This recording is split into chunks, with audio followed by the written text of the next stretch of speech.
Let's mother effing do this, man. Saturday night, we're live.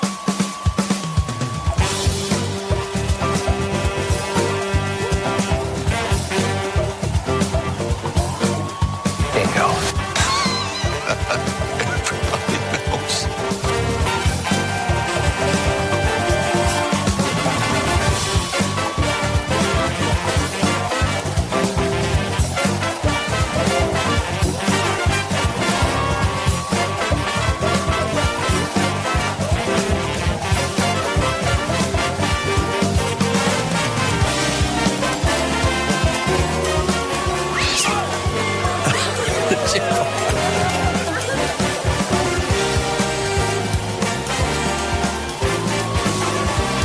Oh, sorry.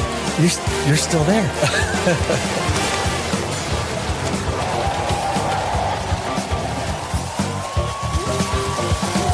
Yeah, baby. Are you not entertained? I'm sorry, baby. I didn't know it was your turn. Fuck you. Look at me. What's wrong with being sexy? I mean, there's no Sexist.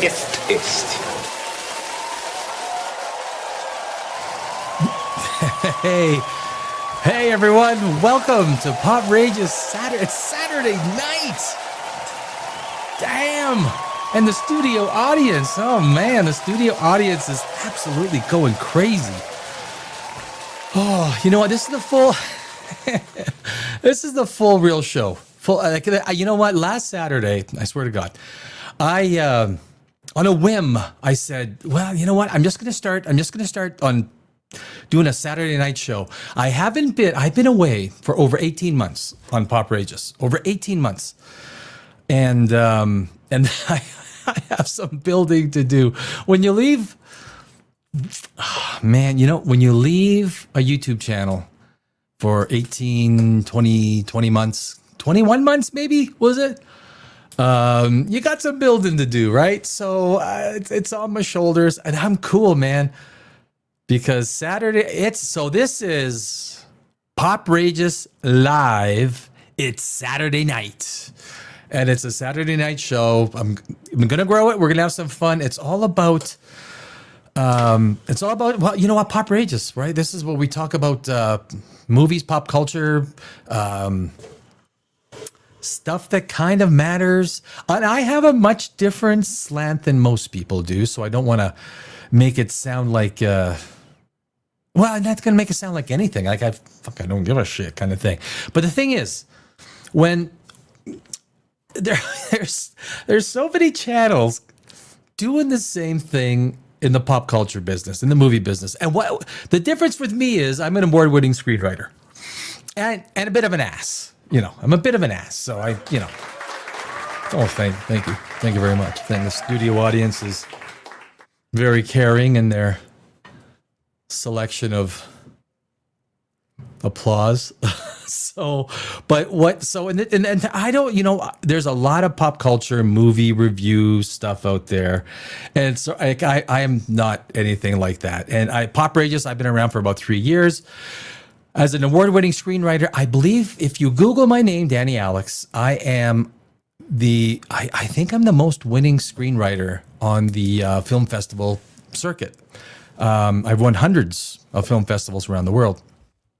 So that gives me a perspective, right? So you want to, if you're going to get sort of a review, like you could go out there and get a review from people who have an opinion. Oh, I really liked it. I felt good, or whatever it is. I'm a bona fide award-winning screenwriter. Good or bad, you know what? I just, when I say bad about something about someone, at least I say it with a smile, right? I mean, it's a smile. I mean, yeah, because it's hard. You know, you got to get criticism when you're in the creation business, creating anything. If you're painting, I used to be a musician. You want the hardest thing about, you know what? If you're a musician and you're a creator, they will lambaste your ass. They will lambaste your ass. And in this environment, in movies, and you're creating, but you know what? I am convinced as a screenwriter. I am convinced. If I take a look at Superman, Fantastic Four, a lot of these screenplays that come out, they are it feels to me that there is a lot of AI in there, because the human touch as a screenwriter, like when I write a screenplay, I lock myself away. I am like, for hours, weeks, months. It is you can't escape the to be a screenwriter, or to be even a novelist, I guess. If you're going to be like, you're going to be locked away for a long time. It's just a matter of fact. And what we're getting today, it's hard for me to say James Gunn did not use AI when he did Superman. I look at what he did, and there's two ways to look at a screenplay. I mean, there's one way. When you build a screenplay, you get flowing events, right? You know when a movie is really good, one element flows into the next. You've got the main character who's got the main storyline conflict, and they have the internal conflict. The supporting characters are moving, flowing, and ebbing, and then all of a sudden you hit this what feels like Lego blocks, and each little part turns into like this different colored Lego block, and that's kind of what Superman was. James Gunn is capable of some seriously good shit, right? Guardians of the Galaxy 1, come on. Like, that was amazing writing. He took a franchise with nothing and turned it into something. Now, I'll talk with about Superman next week. And I've done it on my other channel, Godless Universe, which is a science channel. But fuck, I just love, like, my love is screenwriting, right? So that's what I do. But Fantastic Four. That is such a it's such an uninspired, unhinged, unemotional script that is just like the epitome of what Lego block screenwriting is all about. And this whole Lego block idea of screenwriting and films and movies is the easiest way that I've used to describe stuff. It's my own way. I've never seen or heard anyone else use this whole Lego block analogy of describing movies. But you feel it. You feel it. You know it when it becomes blocky. All of a sudden, sections are inserted. Okay, so where the fuck did that come from? Frankenstein was like that as well. In the third act, at the wedding, Guillermo del Toro was fucking amazing writer and director, but third act Frankenstein was fucking Lego blocks, man. And it was Shape of Water. It was Shape of Water version 2. You cannot tell me the second half of Frankenstein was not exactly like Shape of Water. He likes the creatures, right? He says, fuck humanity.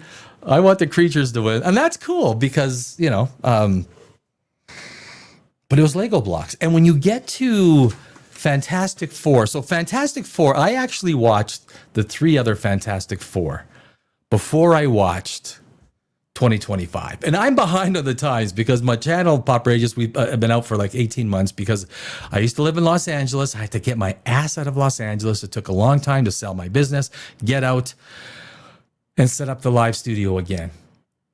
So I got some catching up to do. I got a lot of learning. So when you guys are going to say something, man, I'm not going to argue with you. There's shit that I ain't seen. And I did watch Witcher episode 1. Holy fuck. Are you kidding me? I tried 5 times to watch episode 1 of The Witcher. I fell asleep every fucking time. Excuse my 4-letter words. I didn't mean to seem time or say time. But, oh, wow. The entire Witcher series was all over the map. If you watch the first season, you're like, okay, wait a sec. You like watch episode 3, you're like, okay, what's going? Did this already happen, or is this happening now? It is such terrible. I'm going to do probably an entire Saturday night. It's Saturday night, POPRAGEOUS Live on The Witcher because it is so bad. It is soap opera shooting. Like, you watch the scenes and it's like watching a soap opera. The lighting is so bad. Compared to Game of Thrones, you never use primary colors. I don't know why. I mean, I spent 20 years in Los Angeles. And there's certain genres, when you do genres like fantasy, you don't use primary colors. You don't put bright red, bright green, bright yellows in. You use deep browns, greens, olives. That's how you get the tone. If you don't get the tone with a fantasy genre, AKA Game of Thrones, or who else did a really good job? Conan the Barbarian. I love Conan, the first one. Like, holy jeez. Arnold's career peaked at Conan the Barbarian. He's had some good movies, but the first Conan the Barbarian, he was good in Terminator. Actually, he's been, actually, Kindergarten Cop is underrated. There's a few movies. But if we go to Fantastic Four, I mean, it is such bad screenwriting. There is one easy fix that could make that movie infinitely better. Infinitely better. It's Stupid is as stupid does, sir. Yeah, stupid is what stupid does. Yes, it is. The first 30 minutes, if you watch Fantastic Four, the first 30 minutes, you are lulled to sleep with a pregnancy. Now, if I was tuning in to watch Marvel for a pregnancy, well, I probably would have went to some sort of reality drama. But the thing is, to create tension with they could have left everything alone. They could have left everything as is. They just needed to tie Galactus to the baby right off the start. If you don't tie Galactus into the baby right off the start, you don't have a story. You have Lego blocks. If you have Lego blocks, you get utter boredom because you just get this blocky, this happens, then this happens, then this happens. And when I get to it, you'll see exactly what I mean, because you'll go, of course, Silver Surfer arrives. It's like, we're going to destroy your planet. It's like, okay, why? Well, you're a little bit of a bitch. Like nice surfboard and all. Are you the protectors of this planet? Well, I mean, the Thing wasn't really a protector. He was like a cook and a pilot. Like the Thing, right? Everyone's hoping for the Thing at an Incredible Hulk showdown. What, a fucking cooking contest? Like what? The CGI of the Thing was so abysmal. Why even have him in there? He threw one tanker truck at Galactus.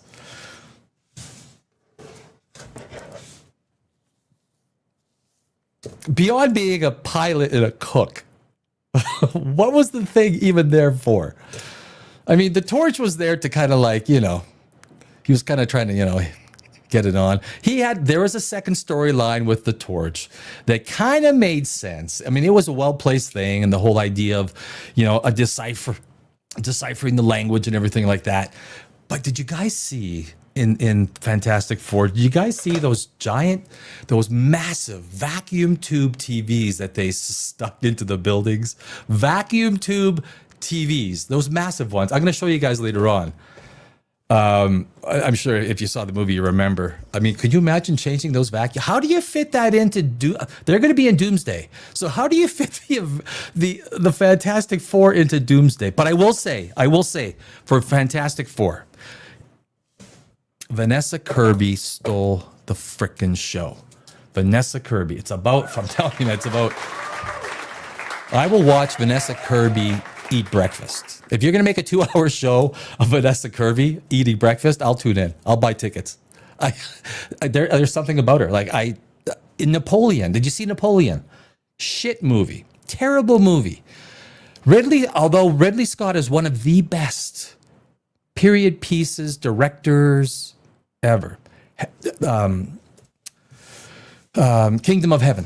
I love watching that movie. You know what? It's kind of like a Christmas movie to me. I'm not a religious guy, but it's kind of because it deals with Jerusalem, true story about the leper king. But Vanessa Kirby and Napoleon, she stole a show. I mean, that was her movie. That was, what's his name who played Joaquin Phoenix? Like, damn, bro, you sucked ass. I mean, he's an amazing actor. We see that as in Joker. We see that in a lot of Signs, whatever. Joaquin Phoenix is an amazing actor. In Napoleon, it was like, and granted, you know what happened? Like, so I was in Hollywood for 20 years. A lot of times the actors do a shit performance, but they take direction from the director. The director says, I want this, I want more of this, I want less of this. So no doubt the direction that Joaquin Phoenix got in Napoleon was probably attributed to that really bad performance. But this is about Vanessa Kirby, not Joaquin Phoenix. Who cares? Joker 2. Batman 2 is going to suck ass. I'm telling you. Robert Pattinson, I thought, was a great pick for Batman. Batman, the first one. Dude, James Gunn. Like, seriously. Ding dong. You're starting the DC universe. Why did you not start it with Batman? Batman embodies DC. I mean, Batman is... Studio audience, thank you very much. If you're going to create... the first movie is not Superman. Superman is... I mean, he's a flawed character. You're going to put kryptonite, you're going to put something to deal with his genes, and that's exactly what happened. And now you're going to follow it up with Supergirl? You're not creating the... Batman. Batman is how you create the DC universe. Fucking Batman. Batman by himself creates depth, intrigue, the world of Gotham, the world of DC. Superman, you turned it into Thor Love and Thunder. That's what Superman was. I was like, what the fuck am I watching? What is this? Do you remember the scene in Superman? And I know we got to get, because we're going to do the 2 Avatar trailers, a bunch of other things. A little bit of news, and then of course Fantastic Four. And if you saw Superman, you saw Superman comes in did he come to apologize after Lois Lane was a complete bitch to him? Like, you went to save people, and but in the background there's this big neon thing blowing things around. It was the Thor Love and Thunder moment of Superman. There's lots to get into there. And that's going to be next week. Superman is next week. So I'm going to fucking rip into Fantastic Four tonight. Oh man, Saturday night. So this is POPRAGEOUS Live. It's Saturday night. So of course I had to talk to the lawyers and say, okay, I can't say it's Saturday Night Live. Saturday night. It's like, you might have some issues. Okay, fuck. $800 just to tell a lawyer to tell you he might have some issues. Thanks, bro. I mean, you want me to send you what? Can I send you a check? I guess, But anyway, what? Am I stuck in this chair? I feel like having a fat day today. So every Saturday night, this is what we're going to do for 2-3 hours. I don't know. I'm going to have other people come on, guests. It's going to be this is only the second episode. I pulled this out of my butt last week when I finally left Los Angeles and got settled into my home city. And so this is, so it's POPRAGEOUS Live. It's Saturday night, and I spent all day doing. I don't know if you saw the intro, but I spent all day doing. I love editing. I love editing. Editing is it's fun. So guys, Sydney Sweeney has been in the news. Sydney Sweeney. I got some red wine. You just if you guys have a beverage, don't let me stop you. This is Saturday night. I am not going to. It's Saturday night. Red wine. Red wine is good for the heart. 1 glass a day. Is that what they say? 1 glass a day? Or is it a bottle a day? No, I don't know. Not a bottle. No, I am not. Do not drink heavily or beyond normal. but it's Saturday night. This is every Saturday fucking night. This is what we fucking do.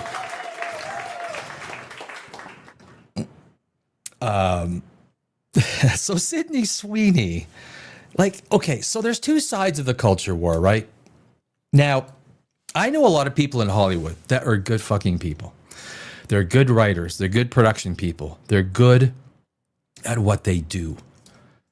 And in 2019, 2020, most of them were put out of a job. What happened was you had this wave of people that were like, where the fuck are these people from? The fact that, what was her name? The one the one doing Star Wars, Sinead, I don't remember. Star Wars director. You know what I'm talking about, right? The one that's like a all right, you're not going to do that. I don't have to hit IMDb. The Star Wars directors, the Shinoid. Where is she? Oh, they're right. Oh, because she hasn't done one, she's not ranked. You know what I mean, right? Shinoid. Ray. Every time I try to mention her name, I forget her name. Shareem, right? Shareem obeyed Shinoy. Shareem. Oh, jeez. No, you can boo me. Throw the bat. Where's the tomatoes? If we had an actual live studio audience, they'd be probably throwing the tomato. Yeah, I know. I couldn't remember Shareem obeyed Shinoy. So shut up. I booed myself. Here's the thing though. When you're the only one in the room, you're the smartest one in the room, but you're also the dumbest. So there's no, and the second that record light goes on, you lose 20 IQ points. I mean, that is a matter of fact. So, but yeah, Shareem obeyed Shinoy, right? Her IMDb is basically an entire feminist activist movies, right? Feminist. That's all. That's her. And so if I was gonna, and of course I wouldn't. Oh man, I got an idea for a new screenplay. Oh, fuck, it's so good. And I can't even tell you, because if I tell you, some other screenwriter's gonna take it. So you can't protect it by giving, damn. I don't know where I'm going to find the time to write it. But so there she is, right? So she's done all these movies. Where's my pen? She's done all these movies for feminism and activism, which is fine. I don't care.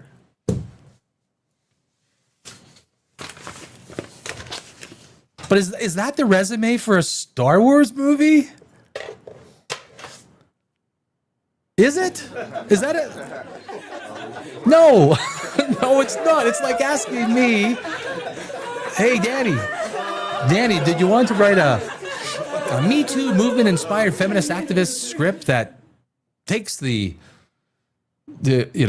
women and projects them in a way that they're victimized by society and misogyny? Okay, you've seen the scripts I've written, and you're asking me to write what? Where did you see that I might be a good? Where did you see that I might be good at that?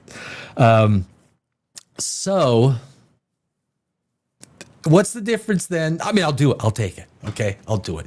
You want me to write a Me Too feminist activist fucking movie?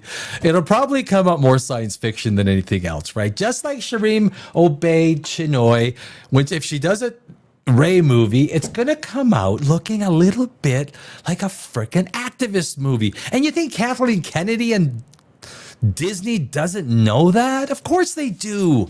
This is a conscious decision. These are conscious decisions that have put so many good writers, set designers, makeup people, like grips and all the people that work production, set designers that don't come from the activist community. Now, if this is the way that Hollywood wants to go, you want to lose all this money, and you have been for 4 or 5 years. be my guest. Keep going. Keep doing what you're doing. You're doing a good job. So, but anyway, so Sydney Sweeney comes out and does great genes, good genes, great genes. Unbelievable that it even turned out to be a thing, right? But the thing with social media, all you need is one person, right? One person with a tweet, and everyone on the right side of the movie culture side is going to take that one fucking tweet, the one tweet, and say, "Oh, look what they're saying! Look what they're saying!" Now, yeah, granted, Sydney Sweeney caused a bit of a commotion. Donald Trump even got involved. And to Sweeney's credit, she was very good with the press. Oh, was she good with the press? For a young girl, I think her mom's helping her out a lot because she is really good. And so, you always got to look at it. When you're doing this all yourself, you always have to check, is my mic on? Is the mic going up? Am I missing something here? I don't know. But here's the thing is, for Sydney Sweeney, she hasn't proven herself.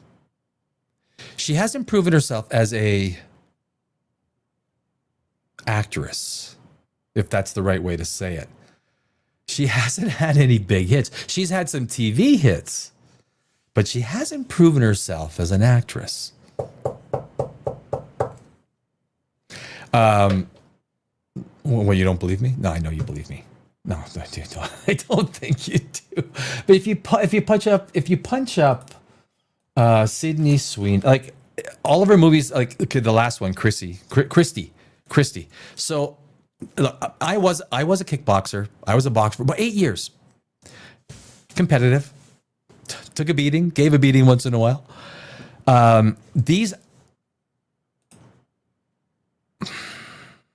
It's like football movies. They really don't do very well.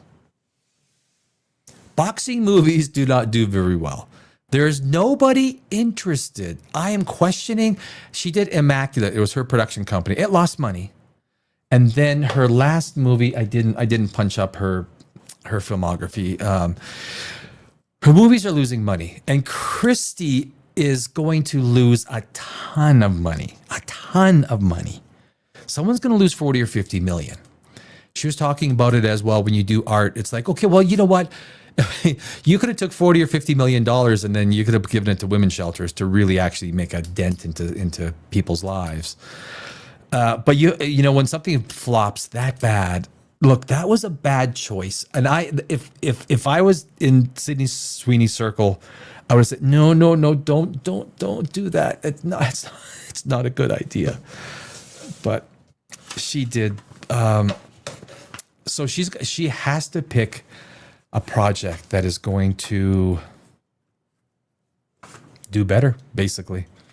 But really, she needs a hit. If she doesn't get a hit, she might fall to obscurity because you cannot lose this kind of money, film after film after film, and stay relevant in Hollywood. Unless their commercials do good. Her commercials. Good genes. To Sydney's genes. May her genes. Cheers. I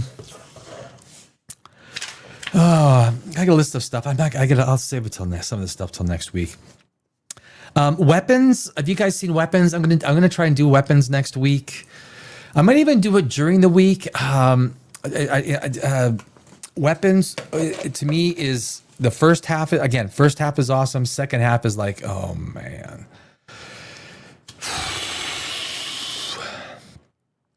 When they did some of the reveals in Weapons, it was kind of like, oh, okay, this is the only way that those kids could run away and not get detected by the sniffing doggies is if there is something beyond this world that was like something, not a witch, something beyond the witch. When it turned out to be the witch, like, oh, jeez. I mean, that was like such a, you felt the air come out. Right. I don't know if you guys did, but it was a pretty good movie. Like, you know, it wasn't bad, but we're gonna do that next week. That's weapons, section 31. I'm gonna get to that. Holy fuck, they're destroying Star Trek. Section 31 is so bad. I'm gonna try and sneak that in next week. And anyway, yeah, that's I'm gonna start with. I am gonna start with Avatar. Avatar, the trailers are out. I think they've got another $1 billion. Oh, I thought I had this set up in the right file. That's okay. My files are organized. Or wait a second, where am I? What the hell happened here? Where are they? No, I got it. See, my glasses are for seeing farther, not close. So when it's up close, I got to like do, the old man stuff. So there's 2 trailers. This. I don't know what the best way to do. I think that might be the best because we have the full length one as well. Mobile. That's no good. He's no good, senior. So Avatar: Fire and Ash. This is going to be coming out December 19th this year. A lot of people poo-poo on it. The second one, The Way of Water, 2 years ago. The story was not as good as the first. The first one broke ground. Like the first Avatar was a groundbreaking movie. It broke technology. The storytelling was exceptionally tight. The characters, so many moving characters in that first Avatar movie. And they took all the characters and just moved it into the next movies without now they finally introducing a new antagonist. But the second movie was basically the first movie rewritten with Lego blocks. That was the problem with the second one, with The Way of Water. They did have some compelling thought, and the visuals, like no one can, like guys, like no one. Having 20 years in Hollywood, I'm telling you, man, no one can fucking do what James Cameron does. This is, if you give that to an effects department, they're like, look at it, go, just look at the Thing in Fantastic Four. Look no further than the Thing in Fantastic Four. That was some of the worst flippin' CGI. There's some really bad CGI. In Frankenstein, when the wolves attack the sheep, check out that CGI. It's like they didn't have that extra $500,000. They said, you know what, fuck it. Fucking good. That's good enough, man. Leave it. It's good enough. Maybe it is. Like I say, the second half of Frankenstein was nothing but The Shape of Water. That's 7.5 maybe, but with Fire and Ash, what intrigues me about Fire and Ash, and yes, look, Stephen Lang is one of the best actors in Hollywood. He really is. Look no further than Ike Clanton in Tombstone. But everything, Steve Lang is so persuasive in anything he does. I totally get why James Cameron wanted to keep Quaritch in the second one and now in the third one. But I think Quaritch is going to take a back seat. He's going to be the background instigator, kind of a supporting character for, what was her name? The new antagonist. She looks good. Like, it's a well put together character. Varang, yeah. Una Chaplin. It looks like she does a fantastic job. Like, guys, I know there's a lot of people, especially on the freaking pop culture war side. Like, fuck, you guys go make a fucking movie. Just seriously, go make a fucking movie. You tell me how that works out. Let alone something like Avatar, which wows. If you're in Hollywood, if you're in any professional capacity in Hollywood, Avatar flipping wows you. You're like, how did he do that? It's the lighting. It's everything that he presents on screen. It's kind of like Denis Villeneuve. Denis Villeneuve is much younger than James Cameron. Denis Villeneuve 10, 20 years from now is going to be putting up some movies that are going to be probably be comparable to AI at that time, because AI is going to be punching out. You'll write a few prompts and it'll spit out a movie. Did you see the country music charts? AI, what is it called? I forgot the name of the song. It's on the country charts. It's on the flipping country charts. AI music. We're in a different world, my friends. But I think this Fire and Ash movie, because they have a new antagonist, Korach is sort of in the background, because the second movie was basically a lot of the first movie, and it was blocky storytelling. The first Avatar, the script was awesome. Everything with what's his name, the paralyzed and this and that going in. You're introduced to this idea of avatars. There was a lot of ground that was broken.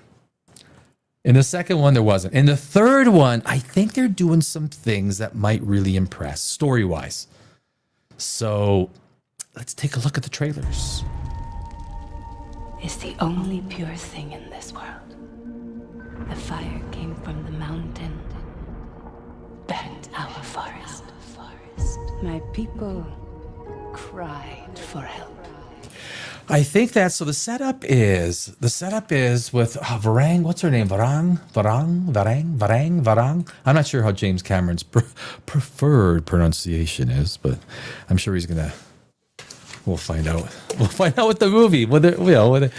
I don't pay attention to a lot of shit. I don't pay attention to names.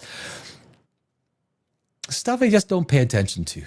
But Varang. What would I call her? Varang. Sounds more cliche.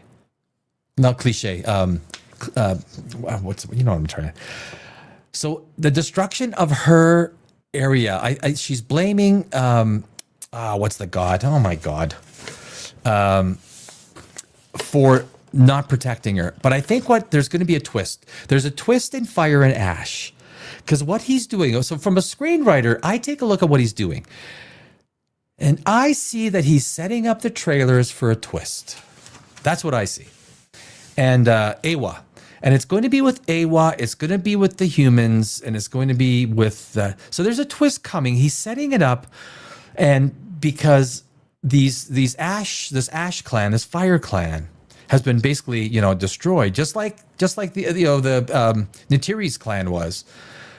They're setting it up for a twist, and I think it's going to turn out that Awa was actually trying to help, and there is something, whatever the twist is. Obviously, hopefully it's something deep, and you're not going to be able to pick it out just from, guessing from a few trailers, because that would be fucking sad, my friends. Yeah. I think there's a twist in this movie that's really going to surprise at the end of the movie. But this is the antagonist, Varang. This is our new antagonist in Fire and Ash. But Ava did not come. And that builds the motivation, right? The biggest thing is screenwriting. The biggest thing when you're setting up a movie, any story, it's always motivation. What motivates this character to do what they do? An easy one is Frankenstein. You're telling me that Dr. Frankenstein got all upset because his creation couldn't save Victor? And that's why it was the motivation gone wrong in Frankenstein. It was terrible, horrible. In this movie, he's setting up in Fire and Ash, he's setting up the motivation. Your entire, just like Neytiri's clans, the tree was destroyed. The Fire clan is being destroyed because of some incident. It looks like Iwa didn't come to help. I'm telling you, there's a twist in Fire and Ash that is going to be, that is going to set this movie way beyond anything that The Way of Water was. But basically he's setting it up here that the Varang is basically that her tribe, the Fire tribe, are just very upset, angry. This is their motivation to destroy, is the fact that Awa did not come and help.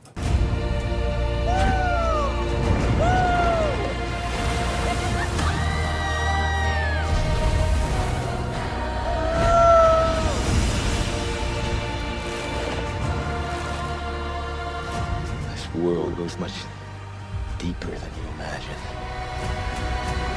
I mean, the visuals in this movie, you got to think how a movie is lighting.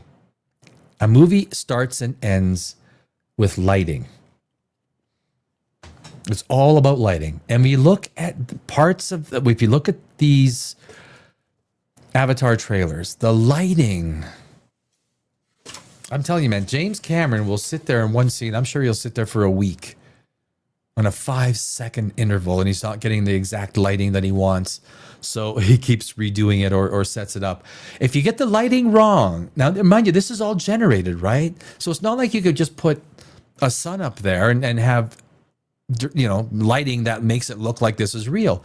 He needs to manufacture the lighting and make it look like real. This is very difficult stuff in movie making. Incredibly difficult stuff.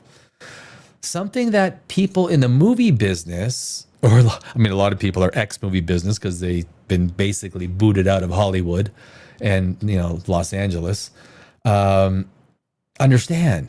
The people that have come in and usurped the professional people that knew storytelling and how to put these things together. Now, a guy like James Cameron has his own people, right? This is a multi-billion-dollar director. He has, I mean, but the general normies in Hollywood have been transposed. And the good people are gone, and the new people that have no fuck all about making movies. But this, James Cameron, the lighting is amazing. His lighting is amazing. Look at that. I mean, it's just amazing.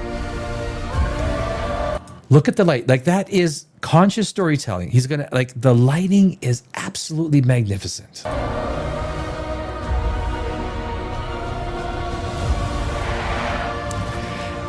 And so what to pick from there? So the fire Varang, the fire, they have different the flying creatures. You can see that their flying creatures are different. They have a very different set of wings, different look, different. So it's going to be interesting to see what powers or what flight differences that they have over the what are the I can't remember what the flight, the dragon, little dragon things are called. Taruk Makto comes in. Taruk Makto comes back. I think that's a big deal. Taruk Makto was not in the second movie. Taruk Makto comes back in Fire and Ash. But again, guys, the visuals are stunning. You go to see Avatar, if anything, for the visuals, it's a fucking treat. Protect your sister. Yes, sir. Stay under cover.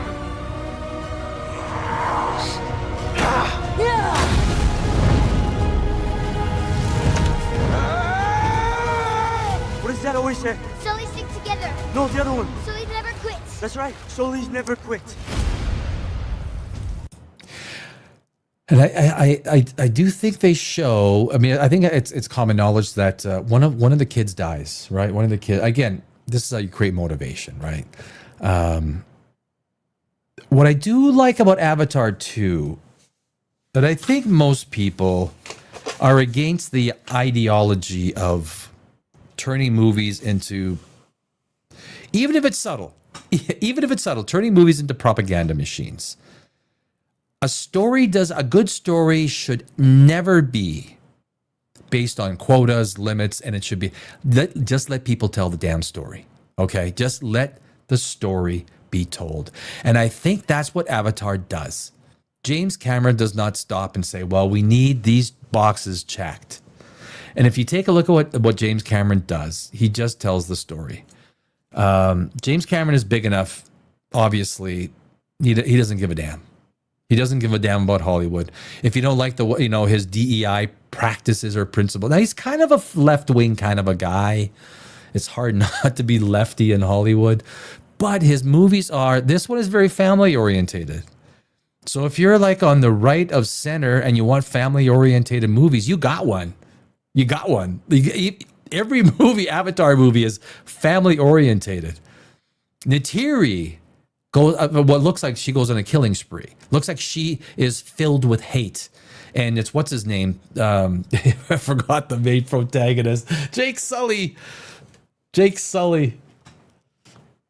show a scene in the trailer. It's like when you fill your heart with hate. And I think, let's let the trailer tell the story. How do you still live? What if every human being on Earth could live here without a mask? Then the Na'vi people will be gone. Whoa. This is a big thing, Spider. So he's the human. He gets to AWAS. Something happens to him. I'm not sure if he's close to death or something, but he gets There's also something with his breathing or something. There's something special about him, but he learns to become a Navi. So this is sort of something that it's almost like for the fourth movie, I'm thinking that there's a colonization that happens. If you take a look at what happened with North America, and look, you know what, with the Native Indians, they were killing each other too, right? I mean, there was mass war across North America before the white man ever came. And I think the idea is, I'm doing a video on my science channel. I'm doing a video on the propulsion system that James Cameron actually uses to go from our solar system to the Proxima Centauri solar system, where this actually all takes place. But it is, I think the fourth one's going to deal with colonization, because here what they're showing is Spider is he gets the power to breathe the air, and he gets the nerve connecting thing. So I think the fourth movie is going to be all about colonization. And these movies are steeped in a little bit of political intrigue, in the sense that if you're against colonization, which hasn't been bad for all societies, but it's probably going to be something. Well, look, there are good human beings in this. You got to show, you can't make every human being look like an ass. So I think James Cameron's got to temper some of this stuff in a way that makes sense.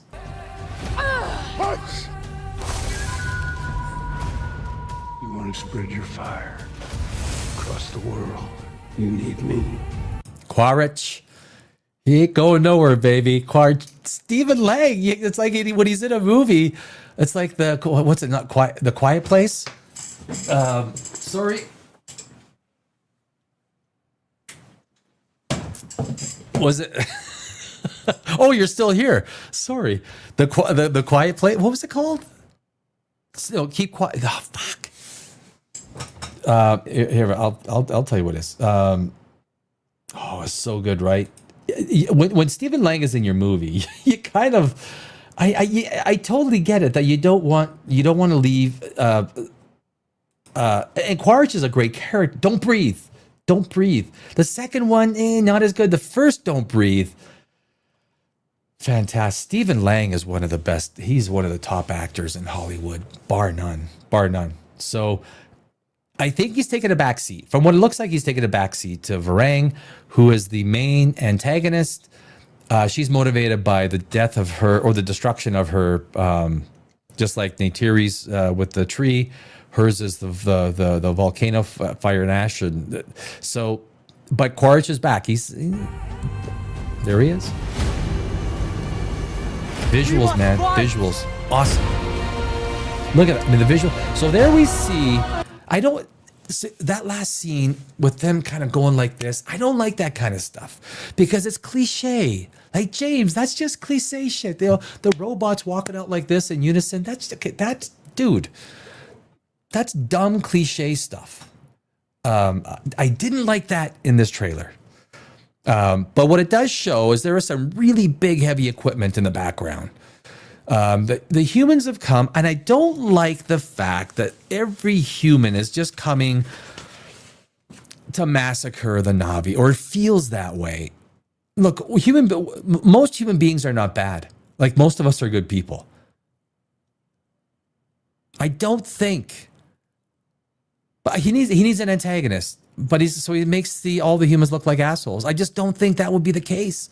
We'd go to a new planet. We'd probably be overly careful of what we do at a new planet, and not just send spaceships and, we found a new intelligent race. It's the first intelligent race we found, and we're just going to come and wipe you fuckers out. I mean, really? So that's the problem with the Avatar movies, because the humans just look like.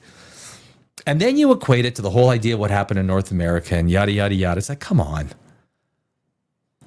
That's the problem with Avatar. Now, if this movie comes out with the idea that humans are just like, the humans are just coming to kill everybody, because that's what it feels like. All the humans are assholes except for a handful.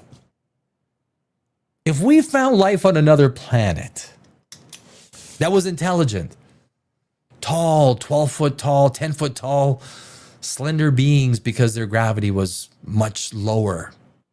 You think even for unobtainium, even if it was for unobtainium, this is where the story falls down. The Avatar story. You need to drop that idea. You need to believe that no, us humans are assholes and we're coming to fuck you. You're the people. All the humans are better than that, and we've proven it.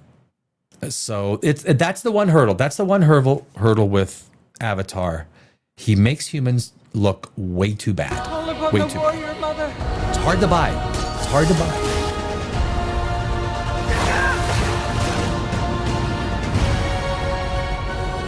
Taruk Makto returns. That's awesome, right? It's nice that he left it out in the second movie. And Taruk Makto, basically, you've got like that's an amazing supporting character, right? I mean, Taruk Makto was an amazing supporting character. It brings back, is it member berries? Fuck yeah, it's some member berries. Give me some fucking member berries. Fucking movies are about member berries. It's going to be interesting.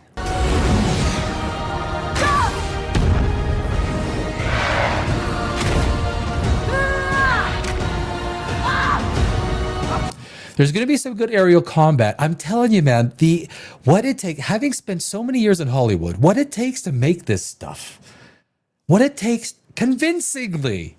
Like, you have the wrong lighting on this scene. You put the wrong lighting and everything looks fake. Our eyes are so attuned to what lighting looks like and what it should look like. James Cameron has created another movie that is eye-candy. And I will say, I think he's added some things that are far superior to the second one, which was basically Lego blocks. I didn't like the story. The story was Lego blocks.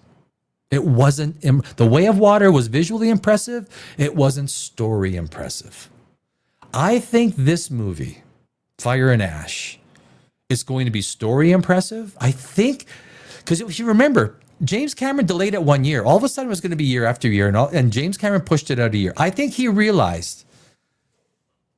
Cameron realized that the story was lacking.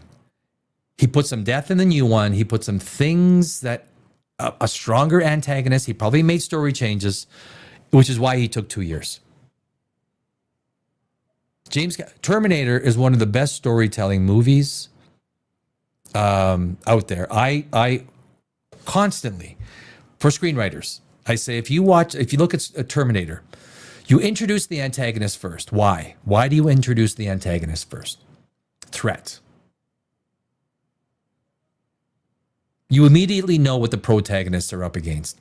It immediately creates stakes. That is why Terminator is one of the most cleanest screenplays for people who are trying to learn screenwriting to learn. So James Cameron is a very effective screenwriter and director. And I think Fire and Ash, I think he learned a lot from Way of Water. I think Way of Water was it was a bit of a whimper. Visually, fine. Storytelling, Way of Water was a 6, 5.5. Fire and Ash, that's why, I think that's why he delayed it 1 year. Kill you! I swear!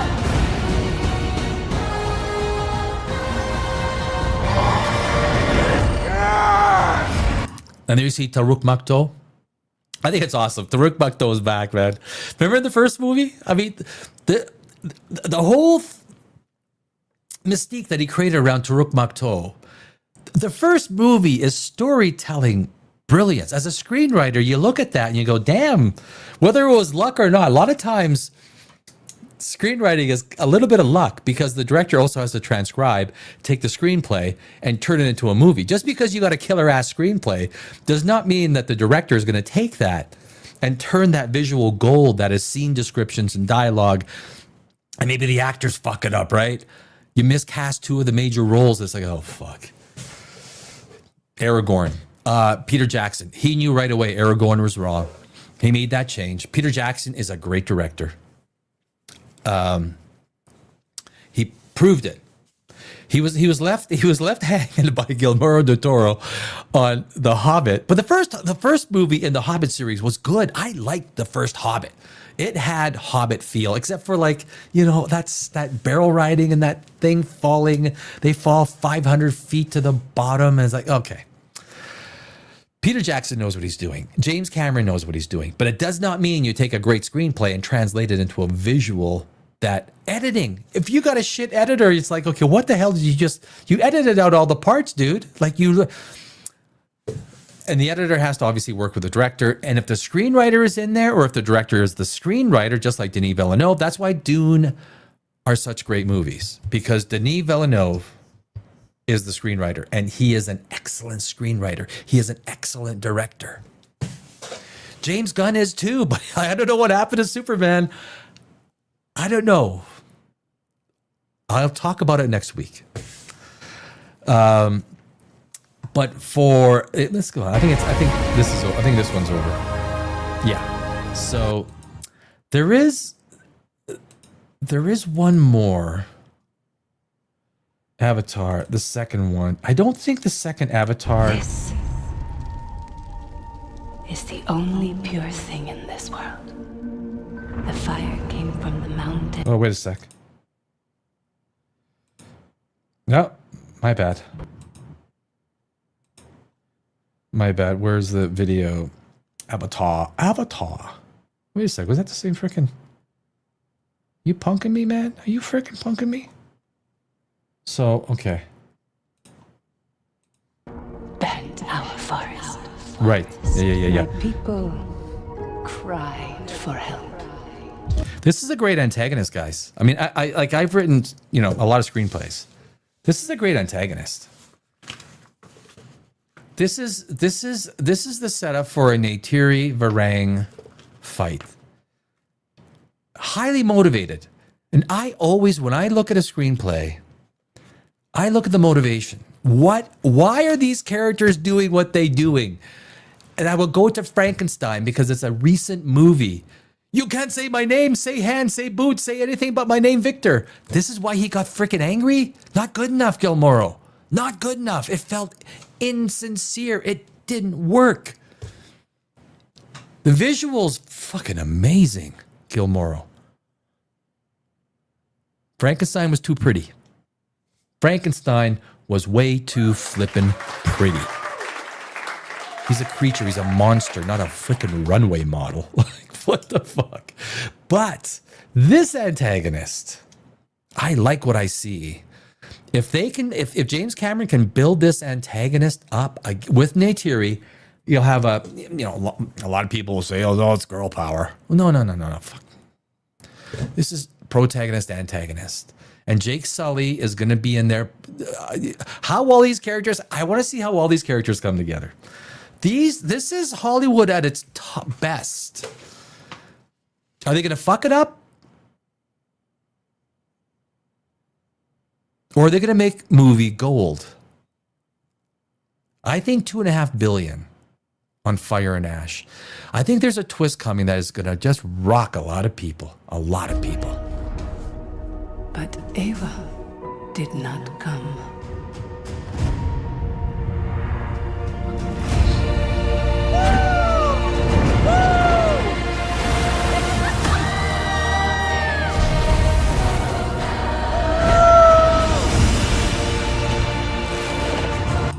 I think am I doing the same frickin'? Hey Beavis. Okay, no.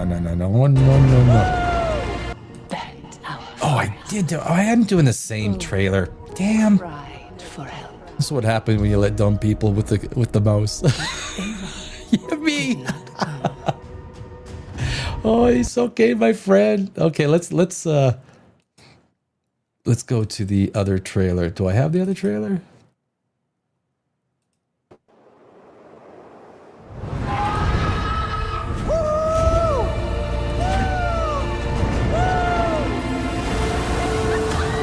Did I download? Okay, you know what? I downloaded the same trailer twice again.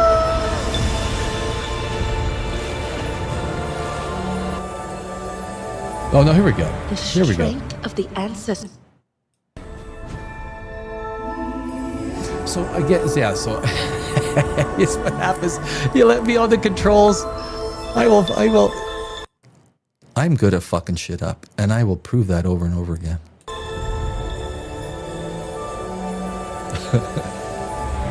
The strength of the ancestors is here. I will go back to lighting. Guys, I having you know, like I say, I've been in Hollywood, I've written screenplays. If someone asked me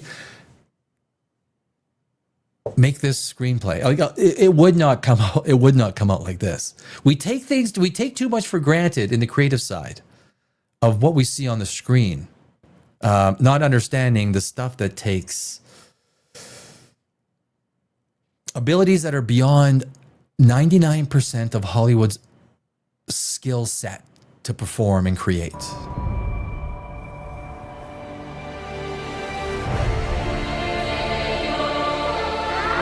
I mean, that's just wow. That is absolute visual. Look at the lighting. Again, look at the lighting. I will guarantee you, James Cameron tells everybody it's the lighting, it's the lighting, it's the lighting. Any cinematographer will tell you it's the lighting, it's the lighting. When you set up the sun, you do it consciously so that Frankenstein is actually Guillermo del Toro. Watch how Guillermo del Toro uses sun in Frankenstein. It's brilliant. But here, in the same with Avatar, he is using sunlight and the angle and direction. So the camera is panning to these airboats with the sun in the horizon, and it's a deliberate scene to show visual spectacle. This shit is not created by accident.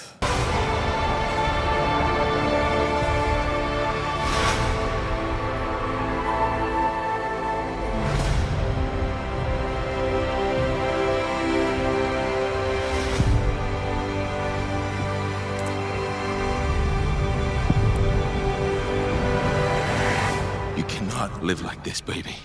In hate. That's the setup. I think this is a Neytiri. I keep forgetting her name. Varang and Neytiri setup, and that's the scene that says, you can't live in hate. But the hate, that's the motivation, right? So whatever I know, there's a death in the family. Beautiful, awesome motivation, and that is going to be a main focal point, obviously, in the movie. This movie is going to surprise people. I think it's going to do big numbers. Big numbers.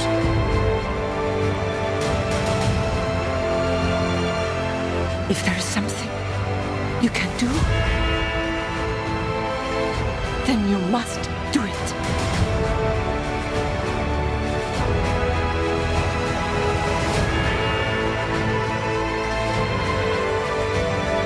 And that's the Fire Tribe, Varang, the new antagonist. So it's going to be a tribe-on-tribe fight. Obviously, it's, Varang is blaming Iwa for what happened to her tribe. I think everything that James Cameron is building into what we see in these trailers is a much more complex motivation than we saw in The Way of Water, which, again, that was Lego blocks. The story was not good. And like I said, that's why I think he's taken 2 years to do this. He took an extra year saying we got to rejig this, guys, because when he watched, I think the final Way of Water, when he watched it on the big screen, he realized he saw Lego blocks, not a flowing, nice, multi-dimensional a story. Like the first Avatar was the character motivations were on the money. Everything, the spectacle of it. Way of Water was not that. Fire and Ash, I think James Cameron learned from The Way of Water. And what Fire and Ash is going to turn into is going to be awesome.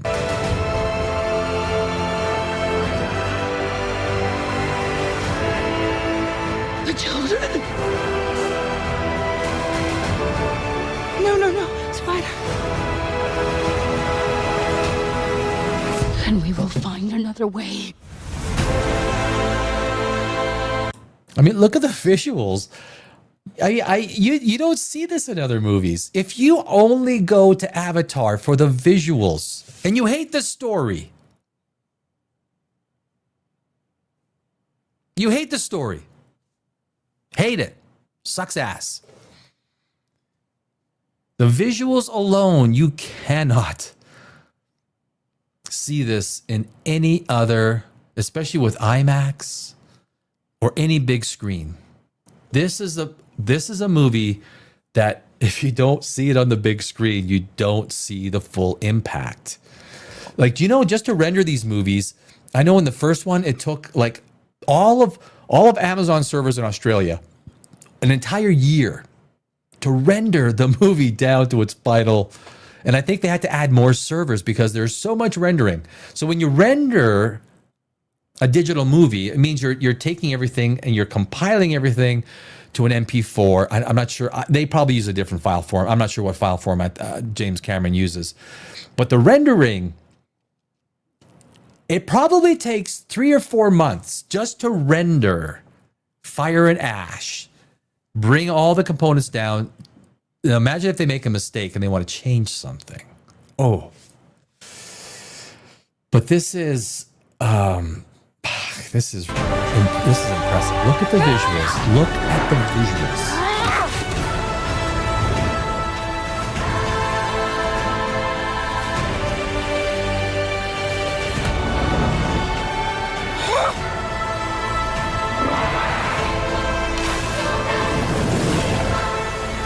See, and there we see. That is an Neytiri Varang setup.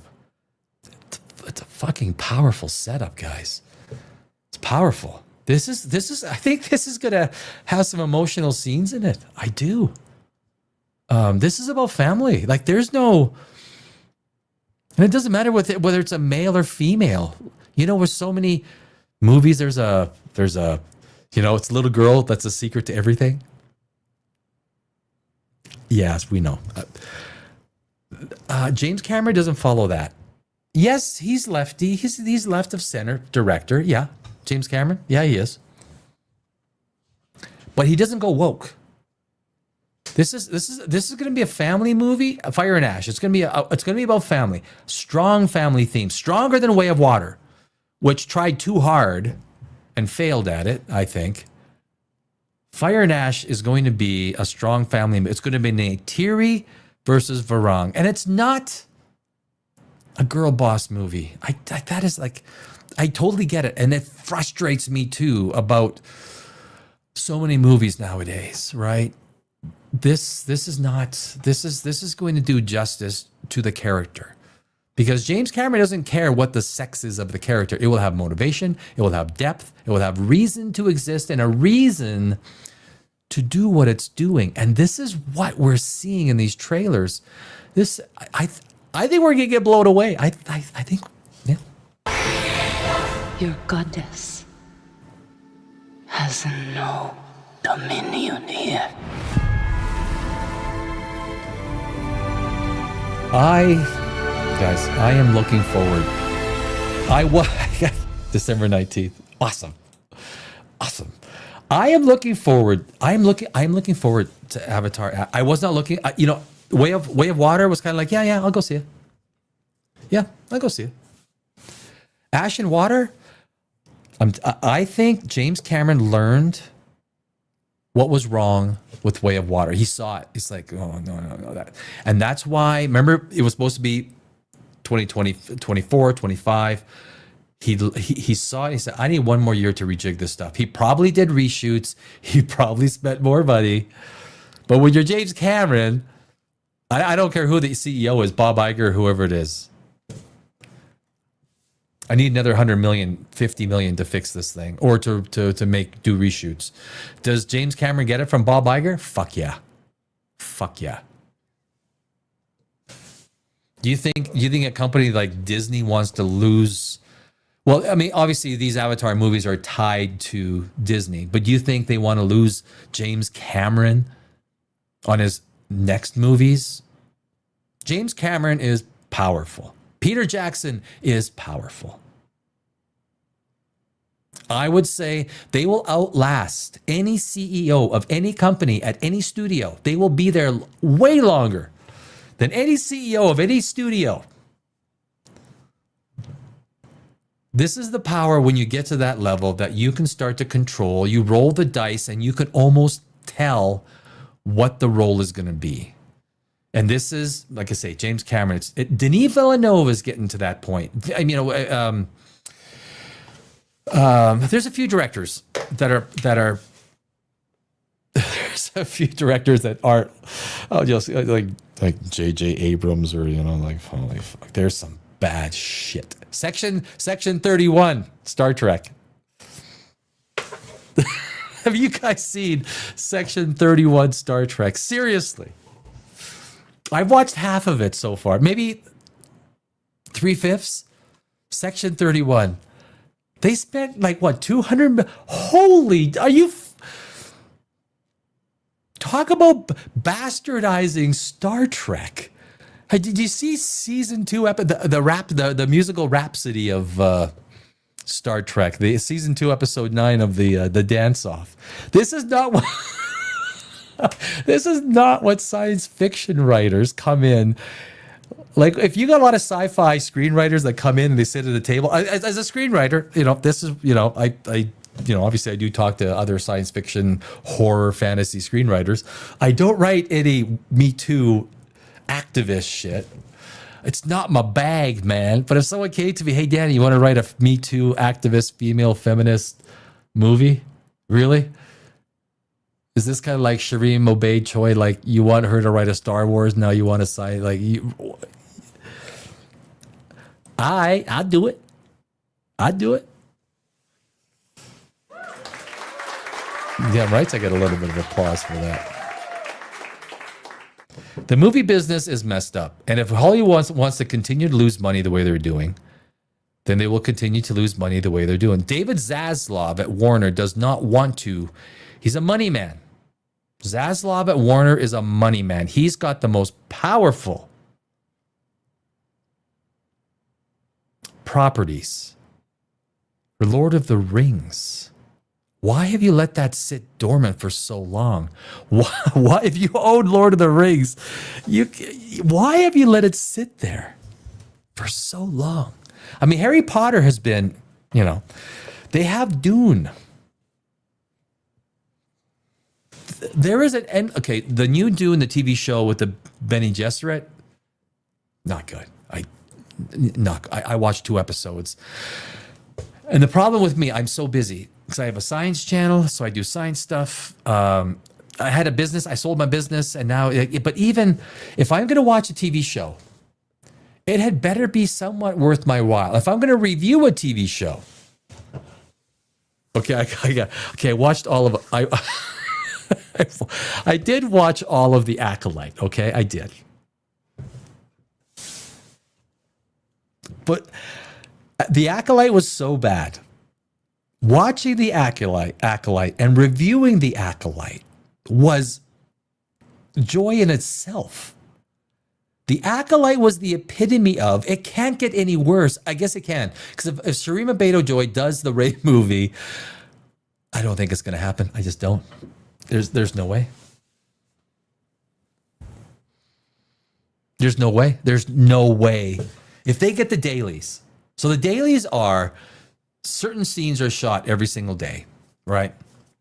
And the dailies are, now back in the old day, you'd have to wait for the dailies because you have to go to film, they have to be processed and everything. Today you get dailies daily.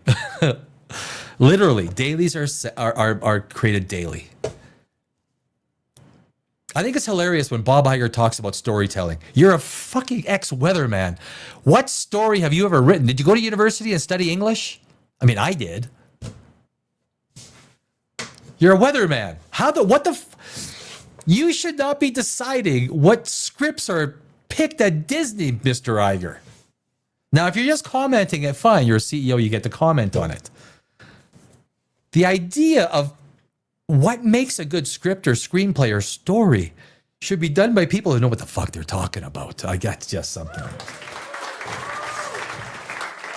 In math, they call that 1 + 1 = 2. or 3 times 2 equals 6. I don't know. Pick you can take your pick. It's frustrating for a guy who spent 20 years in Los Angeles. I never sold one of my screenplays. I never did. And you can Google me, Danny Alex, screenwriter, and you'll see all of my screenplays. I won hundreds of awards all over the world in film festivals, large and small. And I never sold a screenplay. I never optioned one screenplay. Why? You're going to give me $10,000. You're going to turn it into a 2.8 out of 10 IMDb. You know what movies I'm talking about. You've seen them, right? The 2.6s. Some of those movies might have started with a great screenplay, but I know if I have a screenplay that's won 50, 55 film festivals around the world, top place, like top. There's some of these film festivals have 2,000 plus screenplays. And you win. You're like, damn, you're humbled. You're absolutely humbled. But you also understand that the passion you put into that screenplay is resonating. And you're not going to sell it for 10 freaking grand. I would rather die and not one of my screenplays ever making it into the hands of one of those Hollywood 2-bit producers that make shit.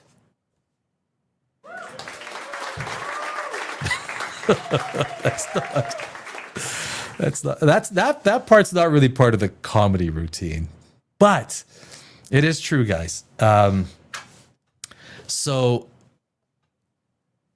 you know, a big part of it's not all about. Oh, I don't know. Avatar Ash and Fire is gonna, you know, it's gonna impress. It's gonna impress. It will. Where am I here? It will definitely impress people. I think it's gonna be an amazing.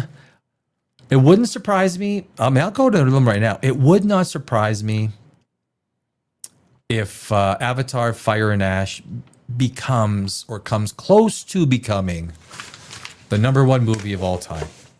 Fire and Ash. I think this movie is going to be, there's going to be some twists and turns that are going to really impress. Have you guys, Running Man? Holy shit, Running Man. The second they came out with the new Running Man movie, guys, this is really, like, this should not surprise anyone that Running Man is absolutely toilet bowl water quality movie. Arnold Schwarzenegger did a movie, Running Man. What was that? Back in 1980, whatever it was. The idea that you can, the script needs to make sense for the type of society you have at the time. So basically people are running, it's fairly horrific. So when people are being killed at the pace that they're being killed in Running Man,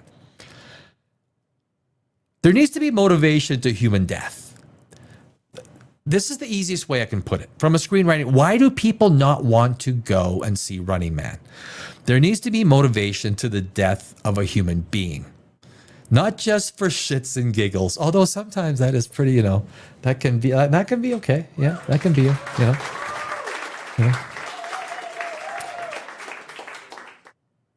But Running Man is a concept that worked in the 80s because the way Arnold Schwarzenegger did it was somewhat bubblegum, right?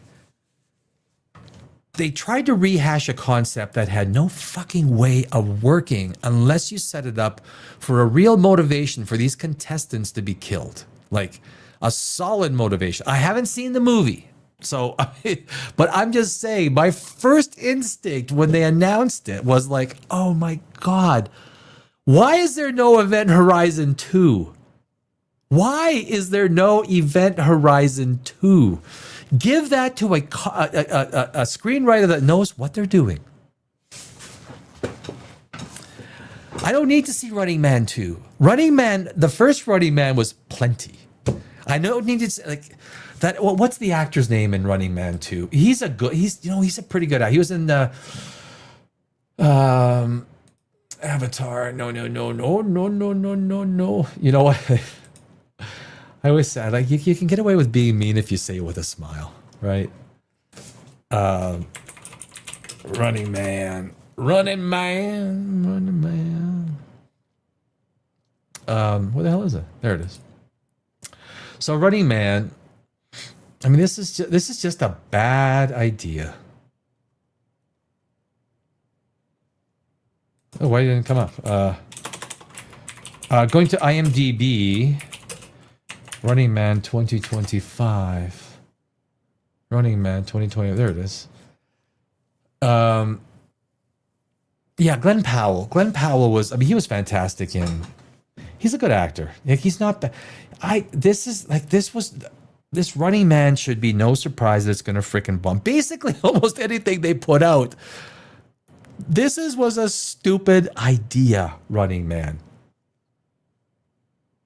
Stupid idea. The logline, a man joins a game show in which contestants allowed to go anywhere in the world are pursued by hunters hired to kill them. It doesn't make... In a world where people are fucking hurting already a lot, like there's a lot of pain out there already, right? This ain't the 80s. This isn't the 90s. So you're going to have to try and create motivation for human beings to be brutally murdered in a game show. My thought was it's not going to work. Like I say, it wasn't going to work. The motivation's not there. And people will not accept bubblegum motivations. If you're out there killing people, game show, it worked with Arnold. Fuck, it's Arnold. Arnold could get away and do stuff that was just not... it was an Arnold Schwarzenegger movie, so you just stretch the lines. You can't take this concept and make it work. You can't murder people indiscriminately. I guess Squid Game in a way was kind of... But that was different. That was different. Running Man... Do I have Running Man? Where is it? I gotta remove this. Remove from studio. Yes. Do I have Running Man? I think did I load up the trailer? Avatar, the Super... Oh, no, I didn't. Yeah, shit. I was going to do Super Mario. I'm going to do that next week. The Super Mario movie... I think it's going to do good. I think the new Super Mario movie is going to do big, big numbers. Yep. I think Brie Larson, to Brie Larson's credit, I think Brie Larson has learned so much. And her role in the new Mario movie is probably going to set her up, at least in a much better way. The Marvels, right? We all know. The Marvels was like, holy jeez. The Marvels was that bottom for Marvel? Was the Marvels bottom for Marvel? It's a good question. I mean, we won't know until we look back in the rearview mirror. The only reason, Doomsday looks good because you're pulling back member berries. That's it. It's the only reason. You can't come up with something new. You have to pull member berries forward to make something look palatable. I mean, look at look at the last 4 or 5 years of Marvel, right? Phase 4. What was it? Geez, I tell you, man, you go 20 IQ points stupider every time you go on YouTube. Everything from Shang-Chi to let's pull this up. Marvel Phase 4. The Eternals. The Eternals. You know what? It probably had a lot of potential to be a good movie. It did. But you saw the agenda in the background. When the viewer, you don't have to see an agenda in the background. All you have to do is feel it.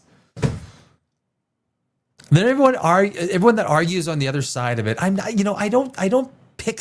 I'm a story guy. That's all I care about is the story. But when other stuff usurp the story, it becomes a problem. That's where it becomes a problem. It's like, actually, I'm not even going to go there. No.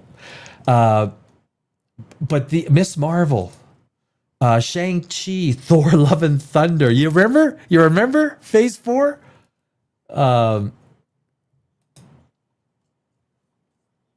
Black Panther, Wakanda. Moon Knight. Jeez. Do you remember Moon Knight? It was so forgettable. Loki. Actually, Loki wasn't great, but it was memorable. They tried to do some stuff that was somewhat memorable compared to Thor, Love and Thunder, compared to She-Hulk, Attorney at Law. This is Phase 4. Is Doomsday and the fact that Robert Downey and the whole crew is coming back, is it gonna? It's not gonna save Marvel.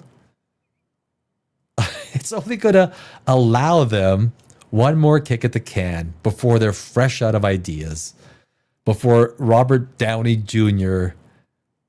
is probably be ready to play Gandalf.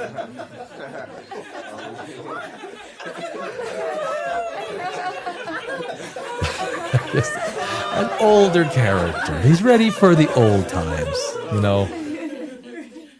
Robert Downey Jr., this is his last time. You know, after Doomsday, what do you got? What do you got, Marvel? You going to turn it into more of a princess brand? I'm just asking from a story writing perspective. I'm not on the left or the right. Fuck, I just want good stories. Just what anyone wants. People will throw away their leanings or whatever it is just for a good, like I'll pull up Event Horizon again. I mentioned it once in the stream. Event Horizon is not a political movie. It's not left or right. It's just a good freaking movie that we didn't appreciate when it came out in the 90s. That's what that movie is. That's all we want. We just want a little bit. A few good movies.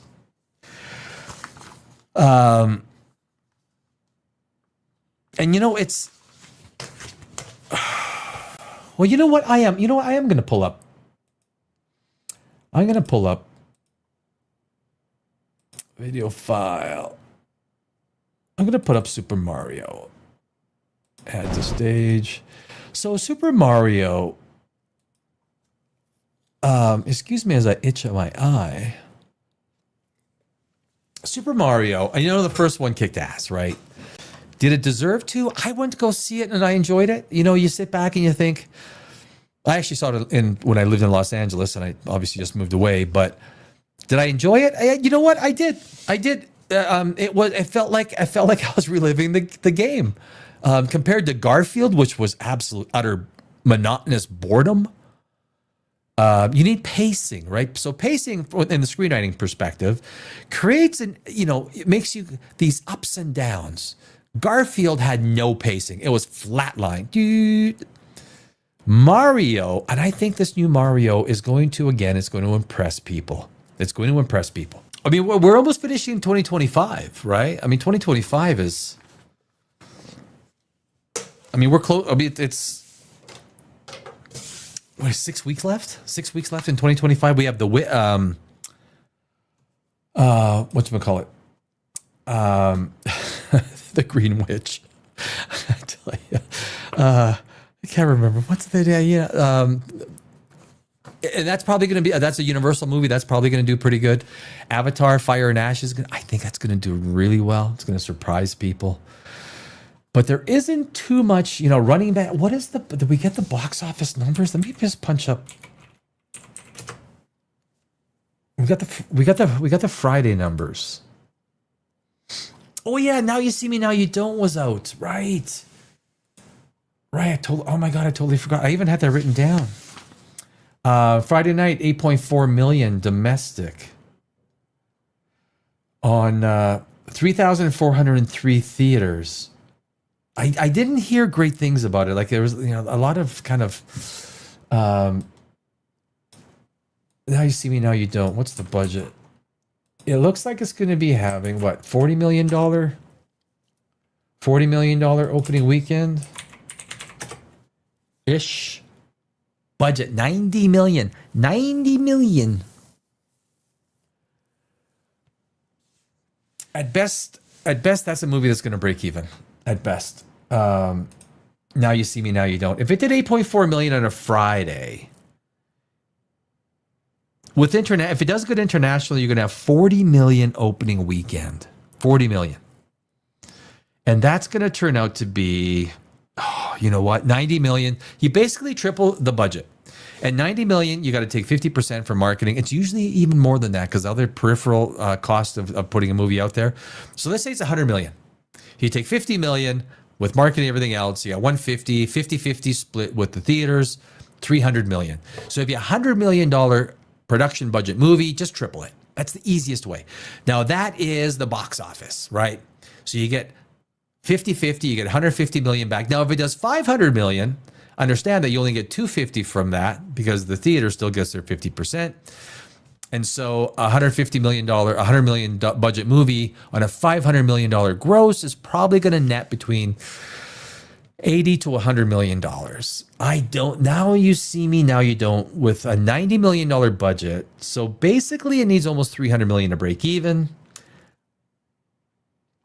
Doesn't look good. It doesn't look good for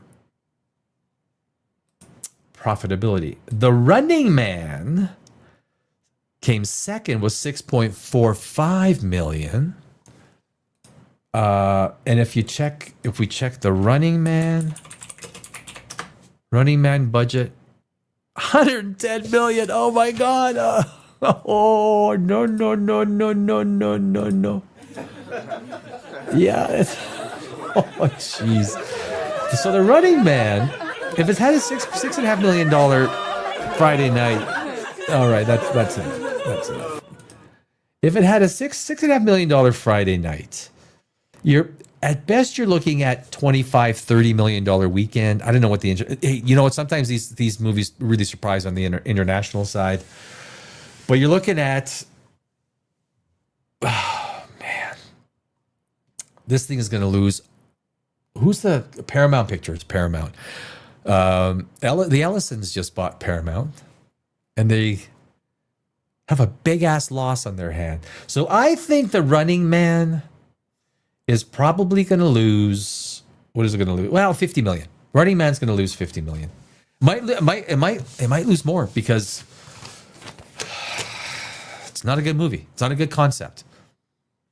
It's not a good movie, and it's not a good concept.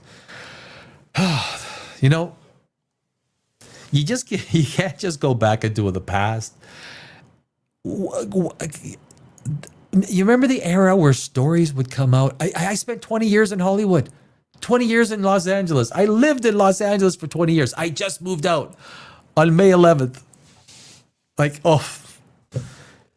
Hollywood is hell.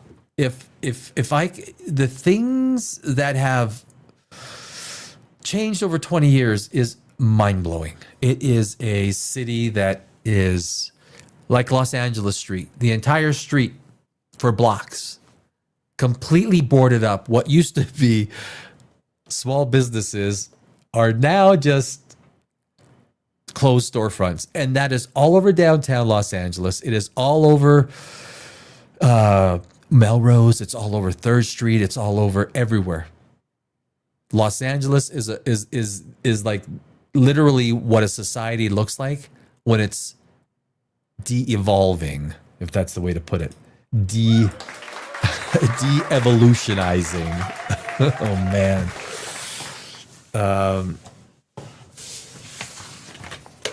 I just escaped. Have you seen the movie Escape from Los Angeles? That was me. That wasn't Kurt Russell. That was me getting the fuck out of there. Every business owner that I knew in Los Angeles, every single one, every small business owner, except for maybe a couple that are struggling, but they're losing money every month. Every small business was wiped out that I know. Every small business owner put out of business. I had a friend that left Los Angeles. He went back to New Zealand for like a year and a half, and he came back. I forgot what area he lived in. And he's, oh mate, I can't believe what's happened here, mate. Every store that I used to go to was shut down. It's like, yeah, everything.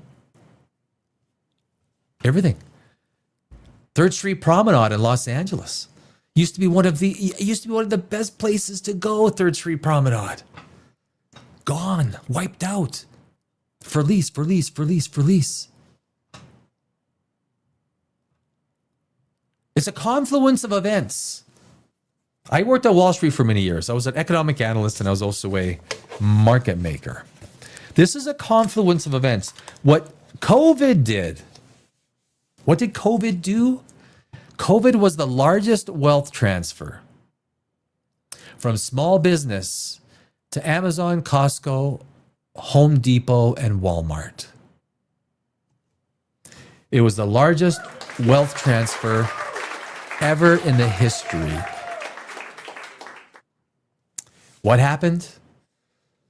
I mean, explain this to me in COVID, right? And this is just part of the entire of the entire Hollywood complex and movie. It forms a part of it. So you have a small business, and the government said, "Well, we don't want 4 or 5 people to be hanging out in a small business." Yeah, but you can't go to a small business with COVID. Otherwise, even if you're wearing masks, you might be, you know, it might be like Bane. My name is Bane. I have COVID. We don't want that to happen because I feel much safer if there's like 1,500 people at a Costco hanging out. Yeah, that's better. That's better. I feel better if there's 1,000 people at Walmart. So basically, every small business, boutique, coffee shop, whatever, bookstore, whatever the small business was, they got put out of business. And all of that business went to online, or it went to Amazon, or to Costco, and went to Walmart, Home Depot. COVID was the biggest wealth transfer in the history of the United States, the world. And it's a part of everything that we're seeing today. Everything. It is the absolute destruction of the middle class. That includes, now when you look at the demise of Hollywood, understand the economics of Hollywood, people's economic position has changed. People are not going to go spend, imagine a family of 4 going to see a movie this weekend. What is it going to cost with popcorn? $250. I mean, 200. Stupid is, stupid does, sir. Yeah, stupid. Exactly. $250 to go take a family of 4 to go see a movie. Or you could sit and watch Netflix for $7.99 per month with the ad platform. Which one are you going to pick? Is there any surprise that when you put out shit movies that no one wants to see, I'll wait for it to come out on streaming. I'll wait. Yeah. Yeah. Why wouldn't you? Why would you pay? You're giving me the option to see it in streaming in 6 to 8 weeks. If it bombs, if the movie bombs, it'll be in streaming in 4 weeks. Or I could pay $3.99 on Prime to watch it instead of paying $20 plus your $20 popcorn and soda. There's no economic incentive unless you're going to go see something like Avatar: Fire and Ash, which is a visual spectacle, which is something you need to see on the big screen. That's a very rare event. But if you're going to go see another movie, Fantastic Four. Anyone who spent money to go see that movie in the theaters, there was some okay visuals, but I'll tell you, man, the CGI for the thing was the most abysmal. You made a cook and a pilot out of the thing. All people want to see is the Thing v Hulk. That's all they want to see. That's it. You turn him into I expect the Thing to be on the cooking channel long before he's fighting the Hulk. Like long before. The Thing will be whipping up something on the cooking channel long before he's fighting the Hulk. That's what people want to see. Or something, right? There's certain setups in Marvel that the fans want to see. But you turn the Thing into a pilot and a cook. He made pancakes. Oh, looks like Reed and Sue forgot about family dinner night. Oh, well. Oh, what'd you make? Chicken? What was it? What did the thing make? Chicken? Was it pasta? I don't even remember what it fucking made. So Fantastic Four. I got, I'm not one of these guys that needs to, be the first one to review a movie. My thing is I'm a screenwriter, so I'm going to come at everything not from how I felt it, feels. There's an easy way to fix. There's an easy way to fix Fantastic Four. There is actually an easy way to fix Fantastic Four, and it all boils down to motivation. If you remember Fantastic Four, we spent the first 30 minutes talking about pregnancy. Pregnancy. Boring! I'm boring? Yeah. Pregnancy. Look, it's a big thing if you're having your own baby, right? But when you're watching the Fantastic Four have a baby, what's the relevance of Sue Storm having a baby? We did not find out. We did not find out that that baby had any relevance until the Fantastic Four actually went to go visit Galactus. The baby can cure me of this hunger. Do you know how you fix the Fantastic Four? You need to link Galactus at the very beginning with the baby. You have to make the baby supernatural, not just sort of, stumble along. Oh yeah, the baby looks like it's got some really cool shit. Like it's like pretty powerful. We find out halfway through the movie that the baby is going to cure Galactus of his hunger. You need to create tension. You need to create stakes. So the first 30 minutes of Sue Storm being pregnant, although, I like watching Vanessa Kirby. I do. She's fucking awesome. I love Vanessa Kirby. She anchored that whole fucking movie, guys. Like, to Vanessa Kirby. Like, Pedro Pascal was, you know what Pedro Pascal is? He's like that actor. In case of, I can't find someone for this role, break glass. You break the glass. And okay, Pedro, fuck, I got no one else. I got no one else to play this role. Do you want to play Reed Richards? Like, okay, I think I'll play. Okay.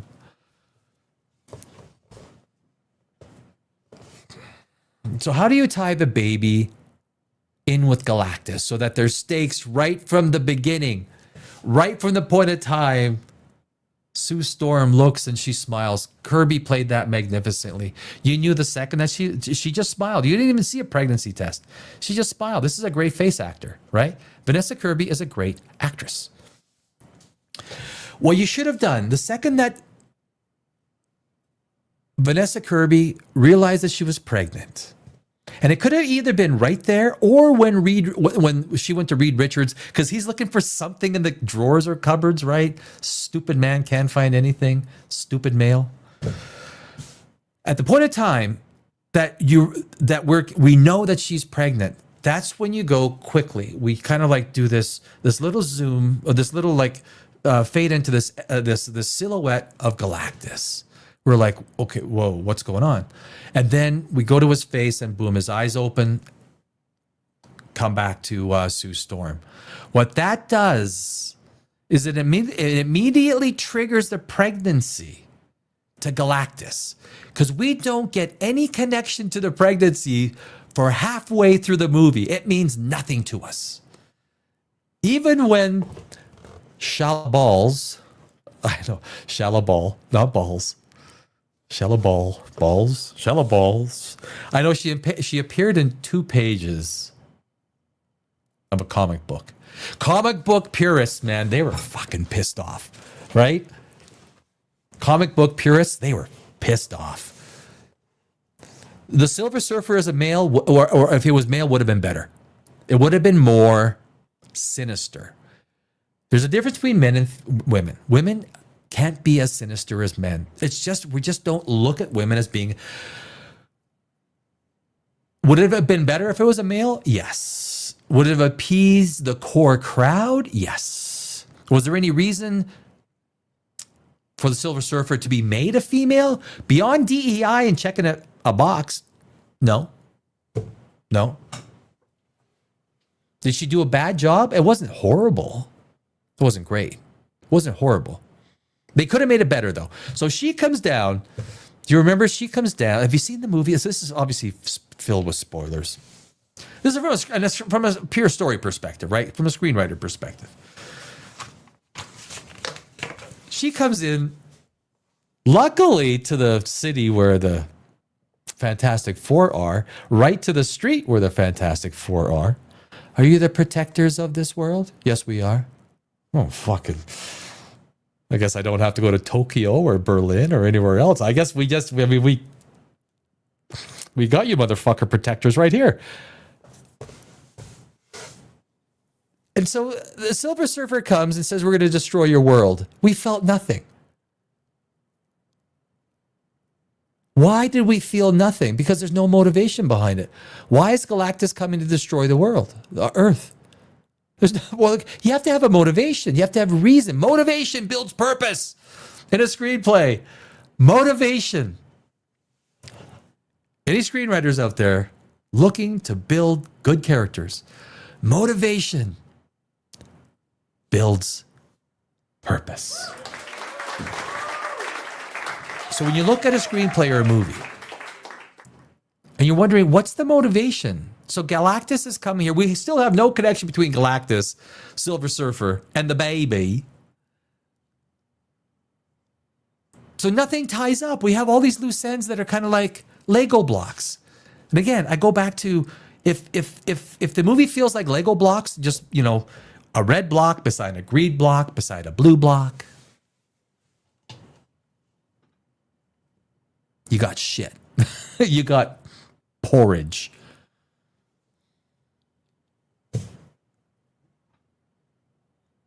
And the easiest way to tie, you have to tie Galactus to the baby right in the first scene. And if you would have done that,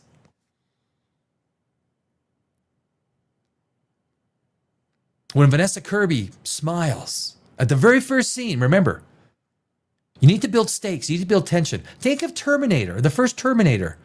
Arnold comes and he's a Terminator. Why are we scared of Arnold? Because we see this power, we see his strength. And we know that any protagonist that's going to face this guy is in trouble. Immediate tension, immediate stakes.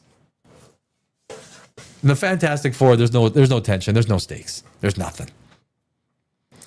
It's a pregnancy. Okay, it's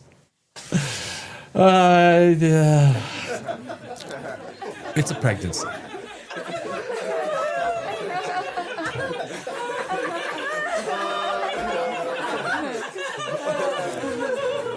If I would have, I mean, so this is not rocket science. It's not hard to fix. Now, it could have been done in editing. And, the movie could have been better. There could have been something that was done. And then Bob Iger might have got it and said, you know what? I don't like this. Change this. He talks like he knows. You think a weatherman knows how to write a screenplay? You think a weatherman knows? I mean, he's done some of the worst acquisitions. I worked on Wall Street for 8 years as an economic analyst and market maker on NYSE and NASDAQ. All of his purchases have now proven to be Century 21 and Fox. You think he didn't overpay for that? Holy shit, did he? 40 billion debt on the balance sheet? Good move? You think that was a good move? They just had their earnings out. I always watch the earnings, right? As an economic analyst, market maker, you watch the earnings for the next day open because you're probably going to make a market in the stocks that are, going to have some heavy volume. That was the big thing. So you had to quickly, learn, read the economics, the earnings releases and find out what the hell's going on. With this earnings release, every time Bob Iger releases, he is proving himself. He never should have come back. He is proving himself to be a shotgun operator, a shotgun CEO. I don't really know what I'm doing. I'll make it up as I go along. Now, Marvel purchased back in 2000 and what year? 2007, 8. That was a good purchase, right? Marvel made its money back, but now they fucked it up, right? Now Marvel is like It's the only place in the world where you can fail, screw up, lose money over and over and over. You do that and any other corporation on Wall Street, you're out the door in 3 freaking months. Out the door on your ass. At Disney, you get a promotion. you get a promotion. How the last movie did. Well, we greenlit The Acolyte, and it lost $300 million. Oh, good job. Are you interested in a new series? Fuck off. All of you. Like, you know what? I can tell you guys to go pound sand because I'm saying it with a smile. When I cut someone down in Hollywood, I'm saying it with a smile, knowing that I'm probably cutting my own ass. But it can't stay the way it is. Hollywood, the storytelling expertise that was once Hollywood, cannot stay the way it is now. There will not be a Hollywood. You cannot deficit finance crap movies, crap stories. I don't get it. How do you, like Feige? Feige has spent 6 years destroying Marvel. Kathleen Kennedy.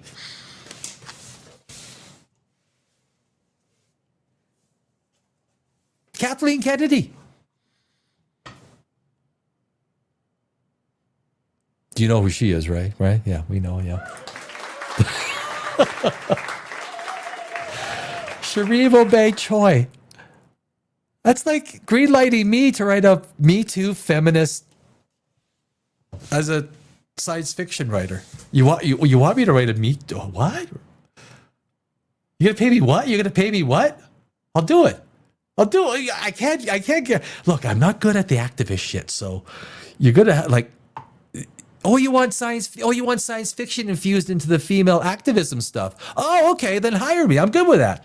But if you want activism, Me Too and feminism injected into Star Wars, you don't ask a guy like Gene Roddenberry to say, hey, come and,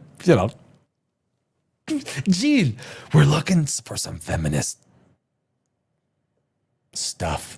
We want to turn more Star Wars into more princesses. Gene Roddenberry. You got a team that can kind of like make some more Disney princesses for us? Gene would probably say, are you, what? You want me to like, well, you know what? I know a girl, her name is Shireen Obey Choi. Maybe you want to hire her for your next Star Wars movie.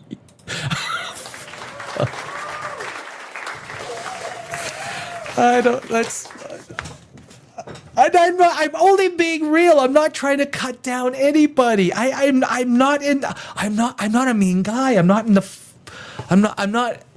the here. I'm here to piss people off. Like I have no political agenda. You're just making shit stories, man. Have you watched Ahsoka? I mean, that was like watching a Flatline. 8 episodes of Flatline. Or, well, I guess it was a little bit of the arm folding. I mean, what will you remember? What will you remember from Ahsoka season 1? What will you remember? Will it be this? Yes. I'm taking the full applause on that one. The full applause. Because I said it with a smile, motherfucker. And I don't care. Yeah, no, that's good. I don't care what someone's politics are. Storytelling has nothing to do with politics. Get the politics out. Just give me there is no reason why Star Trek is not creating billion-dollar movies every single release. I like Chris Pine. I like him as Kirk. It's maybe the people that are putting together the stories shouldn't be. Maybe that's what it is. Chris Pine was a good... The casting for the Chris Pine Star Wars movies was good. Zoe Saldana? You kidding me? Is there anything that she doesn't do that isn't good?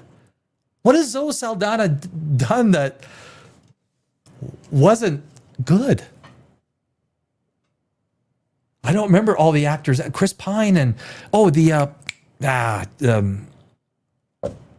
yeah, I'm so bad with names. All the casting was fantastic. The stories are lacking. There's no reason why Star Trek is not pumping up billion-dollar movies. The fan base of Star Trek. I do science fiction on Godless Universe. I have another science channel, which I love science fiction. So the Star Trek fans, when I do a Star Trek video, they are diehard. They're diehard. I mean, there's no other way to say it. How else do you? There's so many problems. After 20 years, I've left Hollywood, Los Angeles. I've seen it turn into garbage, shit, crap. The whole city, except for Beverly Hills, which obviously it has high taxes and very wealthy people. If a homeless person even walks into Beverly Hills, I'm telling you, I lived on Burton Avenue in Robertson at the Versailles Apartments. Some of you might know, for many years. Many years. Burton Avenue is one of the most beautiful streets. It goes right into Beverly Hills, and there's a hotel there just before you get into. That's where I met Vince Neil. I met Danny DeVito. I met so many actors, actresses, and musicians. Thursday night, that was the night to go, and I walked. I lived like walking distance to it, so I would go. And oh man, I remember Vince Neil. Vince Neil was sitting there. So me and my friend Amit, we were sitting there. We were having a couple of beverages. Thursday night. I forgot the name of the hotel. And so in the back corner there was like this bench, and it was the first time I saw Vince Neil. And this was in, I'm gonna say like 2012.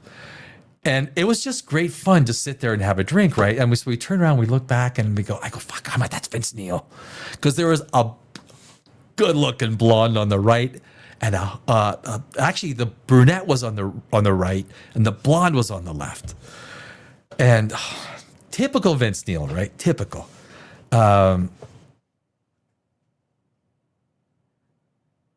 Yeah, awesome. I mean, I got some good stories. I mean, Kim Kardashian. I know Kim Kardashian. I worked with her for just over a year. Oh, almost 2 years, I think. I know Kim. Kim is she's really nice. If you met Kim and you got to know Kim Kardashian is I know her.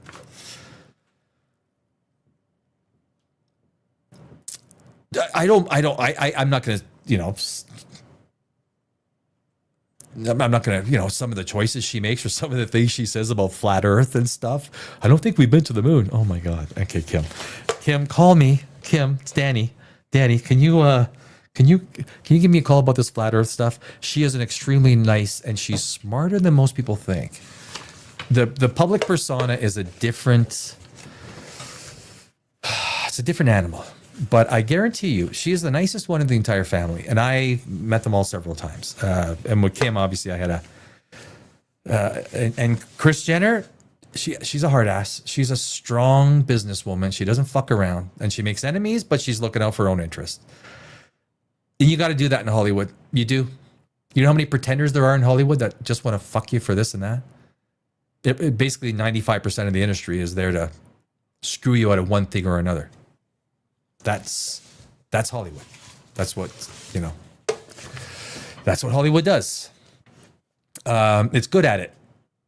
You know how you leave, this is the old saying. Do you know how you leave Hollywood with $1 million?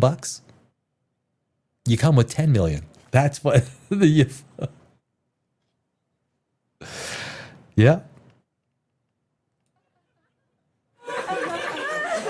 A little delayed. Can I get a producer? Is there someone in the room that could be a producer? When you do all this shit by yourself, you get better at it. You do. I had the volume down, so I hit laugh.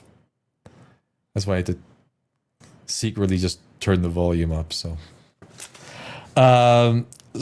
guy, I know. So if we get back, okay, let me get back to Fantastic Four. I had a small glass of wine. I still have wine. Saturday night, it's POPRAGEOUS live. It's Saturday night. Every Saturday, guys. I'm going to shoot the poo about Hollywood every Saturday night, so pop in. This is only the second one, so I kind of did. But anyway, so to finish off with Fantastic Four. So the whole thing about was left off with Fantastic Four was with dealing with motivation. If you don't connect the baby, which was the whole idea before the end of the movie, the baby wasn't connected until halfway through the movie. That's a problem. It's a storytelling problem. It's storytelling. It's not even 101s. It's like grade 12, grade 10 storytelling. That's Galactus's motivation. He doesn't just go and eat worlds. That doesn't invoke anything. That doesn't, when Silver Surfer comes down and says, are you the, I got the video. Let me Pose. let me jump in there. Let me get the video. I have a pregnant Silver Surfer intro. There she is. It's, I don't know. I can see close. I can't see far. Are you the protectors of... Okay, so this is when Silver Surfer comes, and this is what's called the inciting incident, right? So the first part of a movie is all about the characters, establishing the characters, what their motivations are, what makes them tick. For the protagonist, we have to learn their internal motivation and the main external motivation, right? You got to have them both. And obviously the baby is very prominent in this, and the baby is the motivation for Galactus. The baby is the motivation for Galactus, but we don't find that out halfway through the movie. The inciting incident, which is supposed to be when Silver Surfer Shalaballs comes and visits and says, we're going to destroy Earth. And of course, when someone comes and says, we're going to come and destroy your planet, you should go, oh my God. That is terrible. You don't feel a thing, right? You don't feel a thing because you don't even know what the motivation is. The fact that Galactus is a planet eater is not enough. Movies and characters are tied together with emotion. of this world? Yes, we are. There is nothing you can do to stop him. The line, there is nothing you can do to stop him. In screenwriting, don't state the obvious. Like, oh my God. If I was reading the screenplay, someone gave a lot of times screenwriters, they throw screenplays at you, and hey, there's a lot of people that make a living reading screenplays, and they're good at it, and they read them and they find the weak spots. If you're going to read this screenplay and you hear that, you read that line, there's nothing, you don't need to know the obvious. We know Galactus. And there's nothing you can do about it. That's literally out of Austin Powers.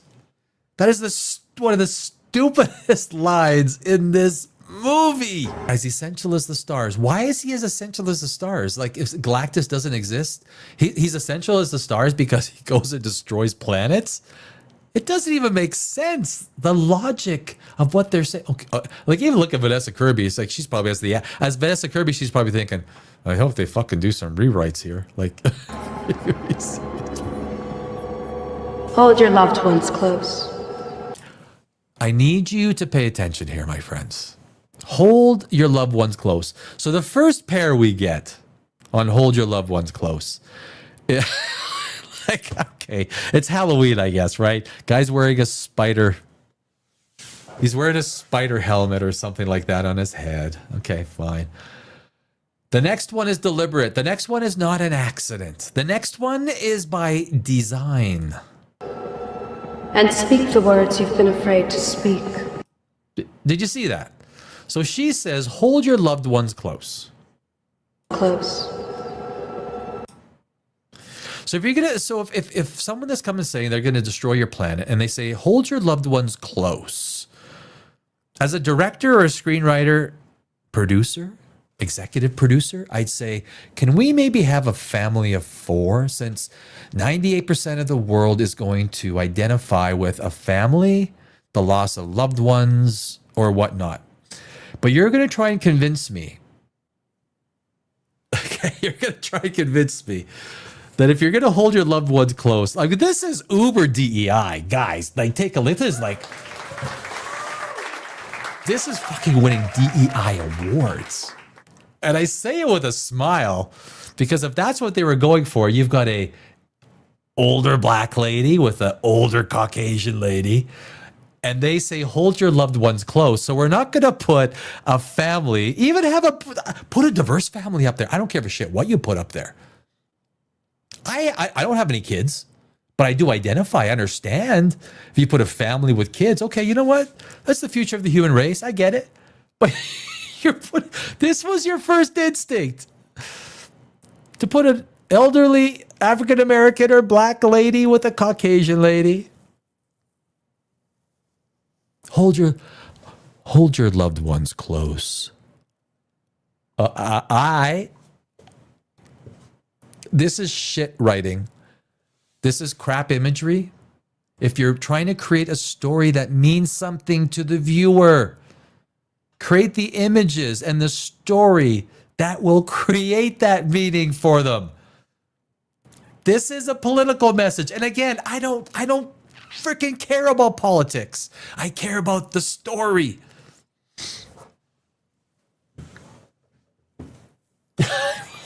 Hold your loved ones close. They did this like 3 or 4 times in the movie. And speak the words you've been afraid to speak. Use this time to rejoice. Use this time. Look, I'm going to come and destroy your planet. I'm going to come and destroy your planet. Use this time to rejoice. Do you not see something wrong with the tone? It doesn't mean that she has to say, I'm going to, you're all going to die a miserable death. But this is the inciting incident. This is where the protagonist, antagonist, and all the supporting characters get their marching papers. Based on motivation. They have still not tied Galactus to the baby. And all they had to do was put a 3-second little thing when Sue Storm smiled about being pregnant. This silhouette, and we zoom in on Galactus's eyes. He opens his eyes. That's all we need. Galactus is tied to the baby. Otherwise, we don't even get to know until they go in front of Galactus. And Galactus says, oh, this hunger, this baby has more. Okay, you need 50% of the movie to create motivation? Like, really? This is like, did you not think the story through? And celebrate. For your time is short. Your time is short. This is a bad. There are some okay parts to this movie. There are some subplots and everything that work well. It's the worst CGI ever. The Thing. It's the worst CGI. Watch The Thing. Watch Fantastic Four. Watch what shit CGI looks like. They didn't even care about The Thing. They didn't care. Unless you're a comic book aficionado, why? Who cares? Why should I be scared of Galactus?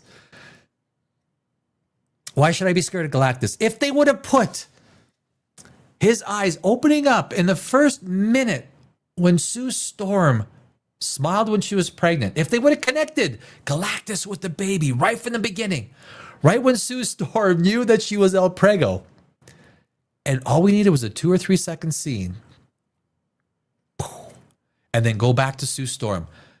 Now we're thinking, whoa. Was that Galactus? What does this baby have to do with Galactus?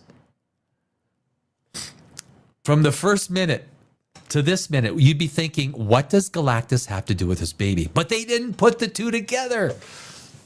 They never put the two together, so there's no stakes. There's no tension. If you can't build in stakes and tension in your movie, watch Tombstone. You want to see how brilliant screenwriting, introducing the antagonist, then you introduce the protagonist, and then each scene creates a progression of stakes. That is Kurt Russell's finest moment. He directed that movie. He had a ghost director. He didn't want anyone to know. Tombstone is one of the most classic written screenplays. And you want to, Hollywood has got a lot to relearn. Hollywood has got a lot to relearn. Oh yeah, that's the end of that. But that's the inciting incident. So the inciting incident is when all the characters get their marching papers. Once the inciting incident happens, we know what the motivations are. Motivations are key, because when characters start doing shit that don't make sense, we're like, okay, why? We're human. We understand motivation. And then what do they do next? They go, Reed Richards, the smartest man in the world. I guess he's right up there with Tony Stark, although Tony Stark was managed much better by the Russo brothers. And the science was managed much better, because the science in Fantastic Four is fucking garbage. It is garbage science through and through on this movie. They're going to attack Galactus, right? They jump it. Somehow, they still have gas-powered cars. They have a ship that flies into orbit using rocket fuel. They fly into orbit using rocket fuel, but they connect with their other ship, and then they open a frickin' wormhole and go, we don't even know if it takes hours, months, days. We don't know. But literally, Sue Storm she's pregnant. She must be at like 9 months and 1 week, right? So we think, well, let's go attack because, oh, well, honey, but maybe we should think, because I am expecting any minute. Oh, come on, Sue. Where's your sense of adventure? Maybe giving birth in the middle of space might be a good thing. We are not told any time frames. So if they're going into a wormhole, now if you know what a those wormhole is basically instantaneous travel, right? It's not like warp speed or FTL or anything like that. Wormholes, but they can open up a frickin' wormhole, but they need rocket fuel to get into frickin' space that they launched in the middle of a city. The science in Fantastic Four is science shit. How are they going to merge this with Doomsday, such stupid science? It's not even science approximate, right? When they get to the black hole, it is a black hole. They call it a neutron star. Then they call it a black hole. Then they call it a star. And somehow in the back of a cocktail napkin, Reed Richards goes, okay, it's going to take her a month to get out of the black hole. What the fuck? Okay, you know what, Reed? I did the math. I did the math, and I got 2 months. It's going to take her at least 2. Why? There's a certain amount of gravity, depending on the size of the black hole, that it exerts. The event horizon is, based on where light cannot escape anymore. But just out of the blue, he just pulls it out. It's going to take her a month to get out. Well, fuck. Okay, well, that's... won't question that, I guess. And then they have to get to 0.88 speed of light. Remember that? We need to get to 0.88 speed of light to open up the wormhole. Well, you didn't have to get to 0.88 speed of light when you opened the frickin' thing at Earth. Like, what the fuck? Now, if you're anywhere science conscious, you look at this and you go, let's just say we buy into it because it's a superhero movie. We buy into it. Okay. Yeah, that's cool. That's cool. They come back to Earth. Galactus wants the baby. They didn't have to tell the world. There's no would you have told the world? We told them, no, they want our baby. We could save the whole world by just giving them our baby. Why would you tell the world? Maybe it's like you have a conversation, you're coming back from, trying to fight Galactus, which was a stupid idea. I mean, first off, the tractor beam that pulls them in, They couldn't escape, but somehow they're standing right in front of Galactus, but they're able to run away from him. They're able to just run away. I mean, Galactus doesn't seem that much of a badass if you could just literally end up running away from him in his own ship. So they come back and they tell the world, well, we could have saved the world by giving him my baby. It's bad storytelling because it would make no sense why you would even say it. Why would you tell the world? But then the plan is to, guys, listen. The plan is to teleport the Earth. Teleport, because he's successfully teleported an egg. The plan is to teleport the Earth. How many millions of light years away? Was it millions of light years? Was it in the Milky Way? I don't even know. But if you're going to teleport the Earth away without the moon, I think most people understand that without the moon, there's no life on Earth. I mean, the tidal waves, everything. Life collapses, and not to mention, well, you know what? The orbital paths of the planets might be okay around our sun for a while. They might be okay. Hard to say. You have to do models. But your idea is to teleport the Earth away.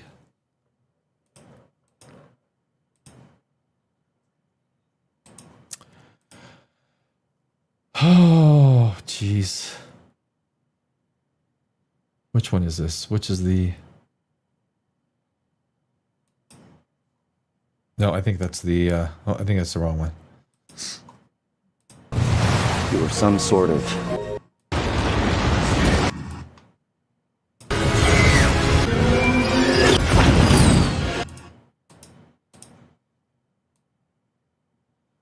Oh, you guys remember when Johnny Storm was using the DOS-based laser? There she is going into the black hole. I mean, it's just absolutely asinine. So this is something, I'll jump to this. Near the end, Johnny Storm, he finds out that the message, and he learns her language. But now you have these giant vacuum tube TVs. These are in the middle of buildings. These are in buildings. How are you going to merge that into Doomsday or Avengers or wherever Fantastic Four is going next? These are Did anyone notice this?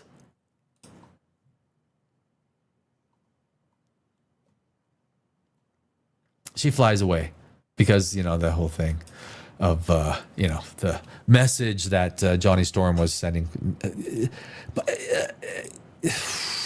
Guys, this is so bad. And so now, I'm going to skip to the end. Again, we're back to these giant TVs. These are built into high rises.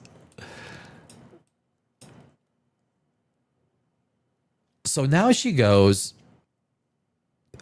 so basically at that point in time, Silver Surfer goes and destroys. So they build all of this. So they're going to teleport the Earth to a new solar system or something, because Reed Richards is able to transport an egg 10 feet over there.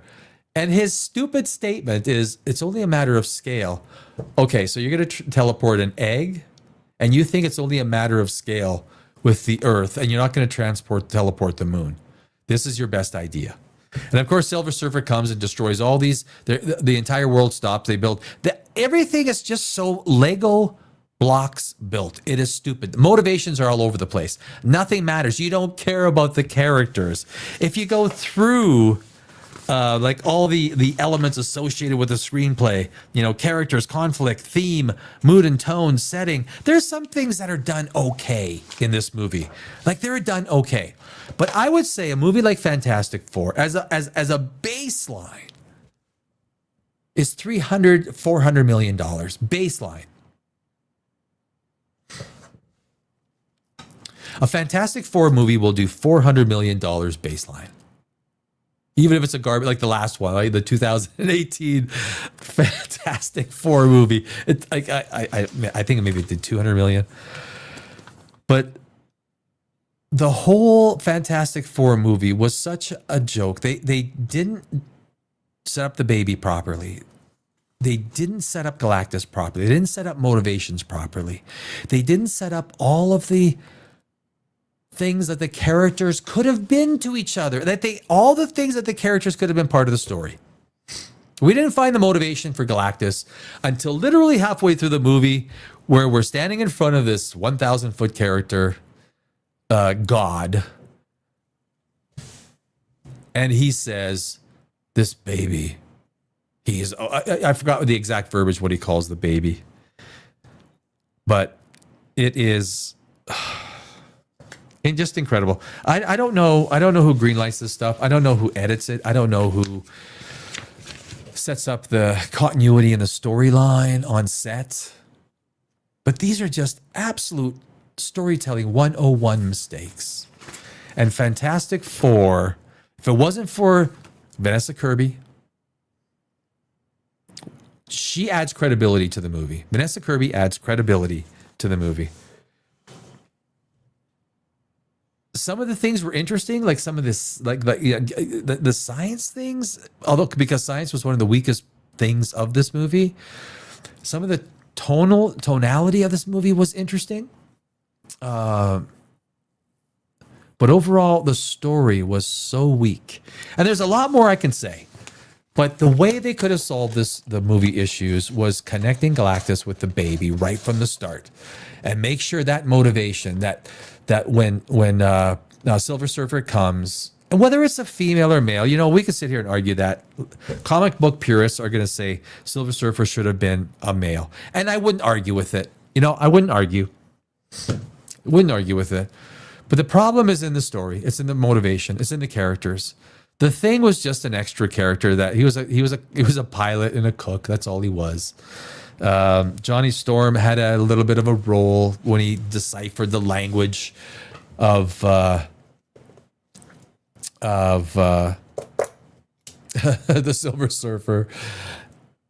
Reed Richards didn't do a whole lot except try and transport an egg, teleport an egg. How did that? Well, I mean, he teleported an egg successfully, but the idea of teleporting the Earth without the moon 1,000,000 light years away to some other star system the calculations on that would have been, oh my God, what a stupid idea. These are just stupid science ideas that were not written by a science fiction writer. That would be my point. You know, a lot of people who watch Marvel are science savvy, and we want science approximate. Doesn't have to be science exact, right? We just want science approximate. Give us something close to real science. Iron Man did good, right? Tony Stark and the science. So as a screenwriter, I write science fiction, and I understand science fact. There's no correlation between the two, science fiction and science fact. But Iron Man and Tony Stark and that segment of Marvel, everyone is screwing up Fantastic Four. Everybody. Reed Richards should be a scientist like Tony Stark. Real science. Science approximate. Not science fucking so stupid.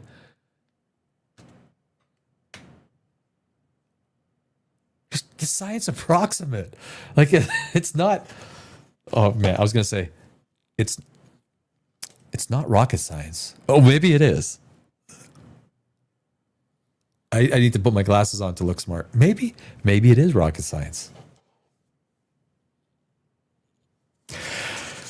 I don't know, my friends. But anyway, that is, you know, the thing is, the reality is when you go and deconstruct any screenplay, anything like that, it's the science of story. There is an entire science of story that as an English major, I learned 40 years ago in university. And story, if story is not constructed the right way, it falls flat and we walk away from it. And this is what we've been getting over and over and over from Hollywood. Hollywood used to be the bastion of the greatest storytelling. We used to have movies. Remember all the years?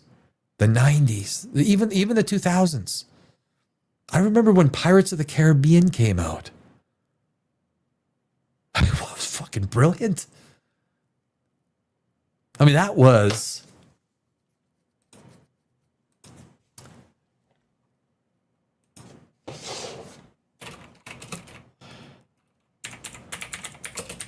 That was brilliant. 2003, Curse of the Black Pearl. 8.1 out of it. Like if you prorate, such an entertaining movie, right?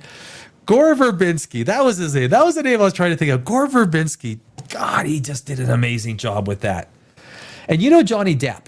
That they were going to fire him for what he was doing with that character. Disney was not going to release Pirates of the Caribbean because of what Johnny Depp did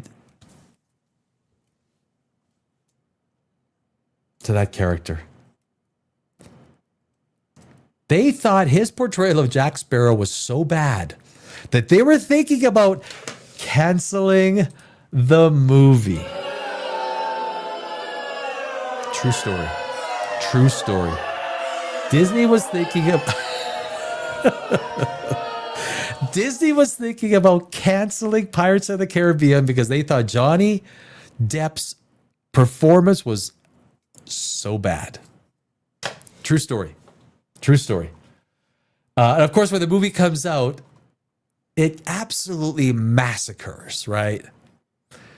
This proves studio execs should not be involved. Bob Iger. Bob.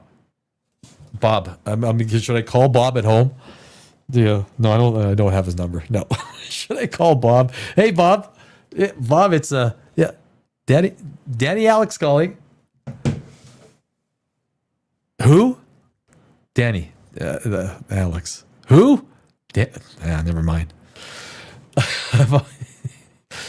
Studio exec should not be in. There should be so it's something that's called last cut. Last cut. It's the person. So someone has to decide. This is the final edit. This is the one we're going to market with. Directors want the last cut, right? Obviously. Quentin Tarantino always gets the last cut.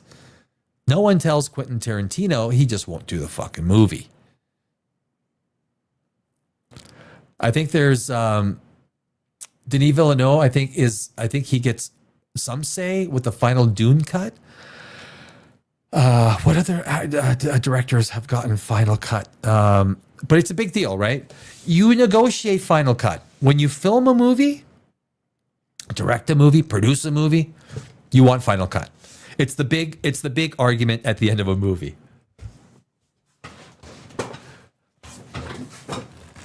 Who gets final cut? It's a big deal.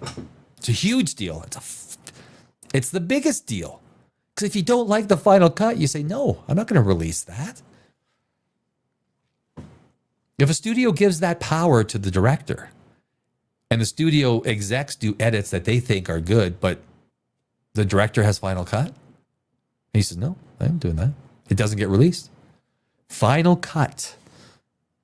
Ladies and... Gee, that was a little burp. So I apologize for my burp.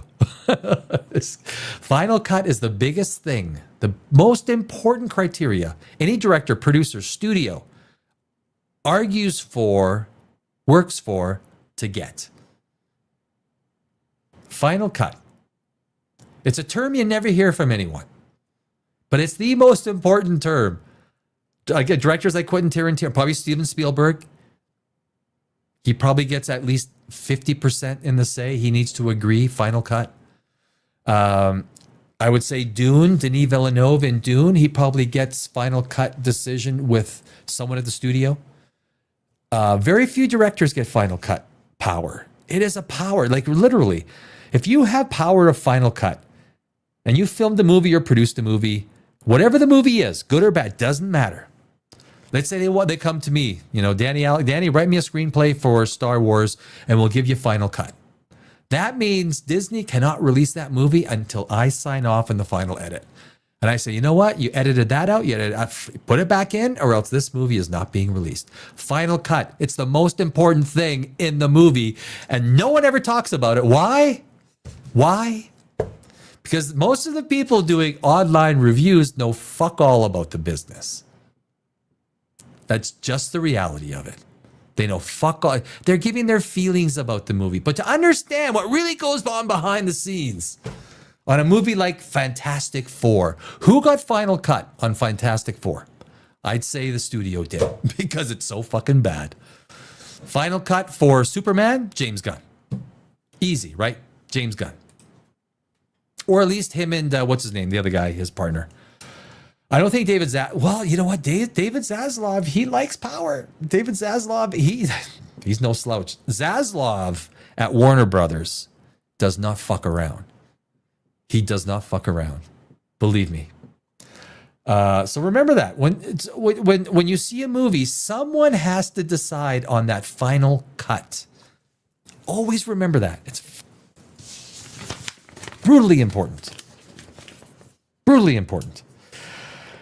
Have I said enough about Fantastic? I mean, I could go into stuff about Fantastic Four. I mean, I think the characters were overall weak. Thank God for Vanessa Kirby. The conflict was weak all over the place. Lego blocks. I mentioned this before. Lego blocks. This was not a free-flowing movie that weaved and turned. This was just blocky. Nothing was tied in. We didn't. It's bad. It was bad. Theme, mood and tone was okay sometimes. Mood and tone. The setting, well, we knew the setting. The plot could have rocked ass. You had Galactus, but it didn't make sense because you had people that did not have the power to fight Galactus. That was another problem. Galactus is one of the most powerful beings in the Marvel Cinematic Universe. Fantastic Four should have been, I would argue, right from concept, it should have been an antagonist that was not at the level of Galactus. You're not going to have Fantastic Four. The Avengers versus Galactus? That's different. Fantastic Four versus Galactus? I would say most comic book purists would look at that and go, well, really? Like, how? Like, really? Really? There's so many antagonists they could have picked from. Galactus v Fantastic Four is a joke. They had to get the Silver Surfer. They had to get the Silver Surfer to actually teleport him away using shit science. The Fantastic Four. What is the Fantastic Four on IMDb? Can we look at that? You mind if we look? 6.9.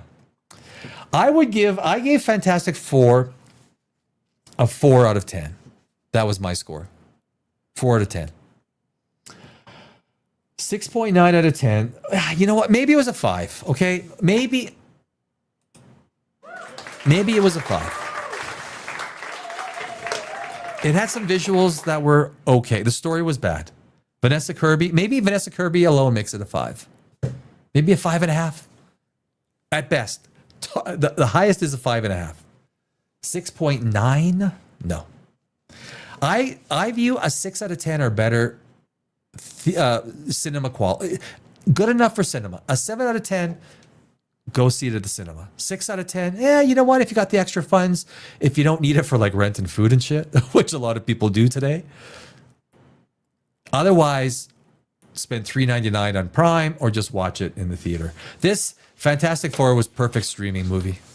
There's no reason to see this movie in the theater and spend $50 or $250 for the family to see this thing. This is not theater quality, especially given the economics of the world today. Avatar, Fire and Ash, that might do $3 billion. That might break a record. Adjusted for inflation, probably not. It's a different world we live in. It's a different world. The economics, people are hurting. And the first thing they will cut out is the theater, because they can watch stuff all day long. I have Netflix Prime. I have HBO and like HBO Max. That alone is probably the best streaming. That's easily the best streaming. They have got Warner Brothers has got so much fucking shit. They got so many properties. All you need is HBO Max. You can get Netflix for $7.99 with the ads, right? $8 a month. You can watch movies infinitum on Netflix. And you're gonna spend $50 with popcorn and go see Fantastic Four in the theaters? I don't think so. I don't think that's gonna happen. When Hollywood picks its movies, you better start making movies with stories that don't have the garbage in them. And you better start what Hollywood was the king of storytelling. The peak, the zenith. Hollywood used to be where every great storyteller used to go. I spent 20 years in Hollywood as a screenwriter. I mean, Danny Alex, you could go Google me, Danny Alex screenwriter. Never sold a screenplay. I never did. Never sold a screenplay.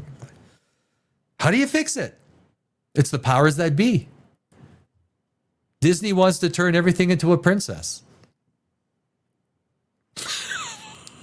I guess I should go that. Disney wants to turn everything into a princess. Which is fine if you like princesses. I mean, if you like princesses, that's a good thing, right? If you don't like Iron Man will eventually be in a tutu. He'll be wearing a little green tutu. Iron Man will be a Disney princess. And I'm talking about Ironheart. Which, oh my God. Did you see that series? I mean, so you got Star Wars for the Acolyte, right? Can you produce anything worse than the Acolyte? I ask you. Can you produce anything worse than the Acolyte? Full retard, man. Never go full retard. Can you produce anything worse than Ironheart? Ironheart. I watched the first episode. You're gonna waste your time watching that shit unless you're gonna review it. Yeah. The Witcher. Have you watched The Witcher? I've tried 5 times. I finally got through it all without falling asleep. And the final scene of the first episode of season 4 tells you everything you need to know. Everything. I smell porridge. I smell milk. Pox, pox, pox, pox, pox. And then a whole bunch of guys come and rape a woman. Oh my God. Hollywood, the storytelling has left Hollywood. The storytelling greatness. I left Hollywood. I literally just left Hollywood 5 months ago. I left 20 years of that shit city. It's a shit city. And I'm not being mean. I say it with a smile. Right? Come on. Who's being mean here? So anyway, that is the Fantastic Four. Guys, next year, I was going to get to some stuff today. Every Saturday night, it's Saturday Night Live. I can't say that. POPRAGEOUS Live, it's Saturday night. Gonna have some guests on. This is only the second episode. Actually, last week's episode, literally the Saturday afternoon, I said, I gotta fucking start a live episode. Because I have a science channel, Godless Universe. And so there, I got a lot of stuff, this channel is growing. And POPRAGEOUS, I was like, this channel was growing and I had to stop everything about 18 months ago. So now I'm rebuilding the channel. So for everyone that stopped by and say hi, I thank you. I thank you. I really do. Because this is hard stuff. But next week, I'm going to do Superman. I might do a midweek video as well, live, and I'll put it out there. I'm gonna do weapons. Weapons, although it was good, it was disappointing. Guys, come on. Like when you found out it was the witch, like I was like, fuck. Oh my God. That was your best idea. Like, oh my God. There are so many ways to make weapons. How did the police dogs not be able to follow those fucking kids? Police dogs. It took Thanos, the holy Thanos. He just drew some lines on a map. The police couldn't do that. There's so many holes to that story. But when it turned out to be the aunt, and she was a witch.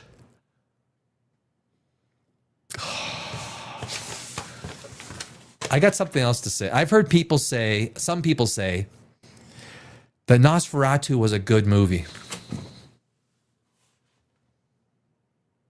Nosferatu. Have you seen Nosferatu?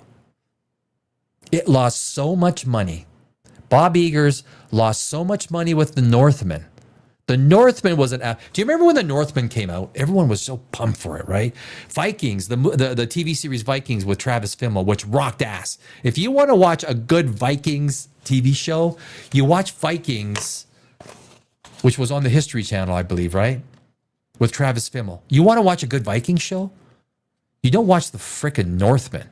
That was just the barking scene. Remember the first part where father and son? Yeah, that really worked. I really bonded me. Ruff, ruff, ruff. Holy fuck. And I say Bob Eggers, like I tell you, man, that movie lost a shitload of money. Nosferatu, Skarsgård as Nosferatu scared me about as much as Mickey Mouse did. There was nothing Nosferatu. This is supposed to be Nosferatu. The name alone evokes fear. Nosferatu.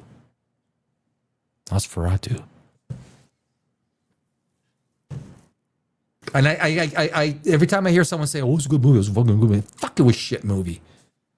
Bombed in the theaters, bombed on streaming. If Bob Eggers does not come out with a movie that's even half decent to watch on the next one, I don't know how long Focus Features is going to keep putting out. Nosferatu was a bad movie, guys. You can try and spin it all you want. It was a bad movie. It lost a shitload of money. If you use any other metric other than money, you can't say, well, it's good art. Sydney Sweeney calling her Christie movie, well, it was worth art. The people that put the fucking money in that lost $50 million, tell them it was worth making art. 50 million, at least 40 million, that movie's going to lose Christie. And she's talking, look, I like Sydney Sweeney. I do. I think she is good in front of the cameras. She is good under stress. For a young lady, impressive. Her last few movies have bombed. Christie was a terrible choice. Terrible choice. I was a boxer, a kickboxer for 8 years. I've been in the ring.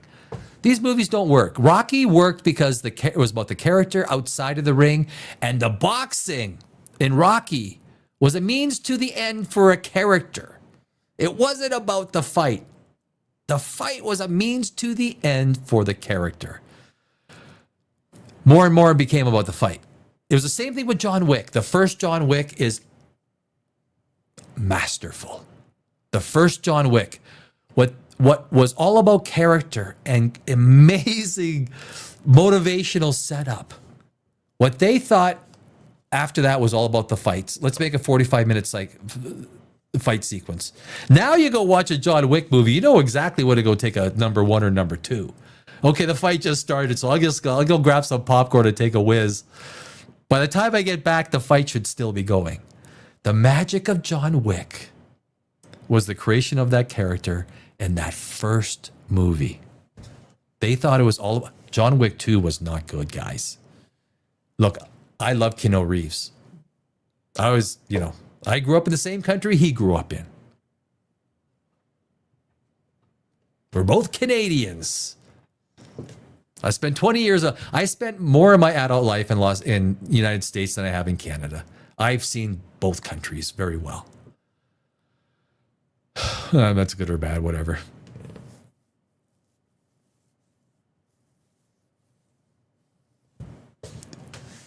If I was gonna say, if there's another John Wick, get back to John Wick 1. Get back to the character. Expose more about the character. Look, the whole society of John Wick, the assassins, is amazing. You got to couple that with character depth of John Wick. There's stories there that you could, like, internal struggles that you could absolutely take full advantage. And you haven't. He did a fight up a frickin' stairwell that took 40 minutes. I used to watch Chuck Norris movies. Remember Chuck Norris? He used to always fight in cowboy boots. So I used to always wear cowboy boots when I was in kickboxing. Because I thought, fuck, if it's good enough for Chuck Norris, it's fucking good enough for me. You know, it's like the old saying with Chuck Norris. Chuck Norris and Superman did you hear about they had a bet? And the loser had to wear tights. Okay, that goes so good.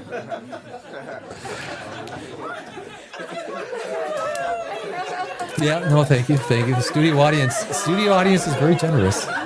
Thank you. That's no.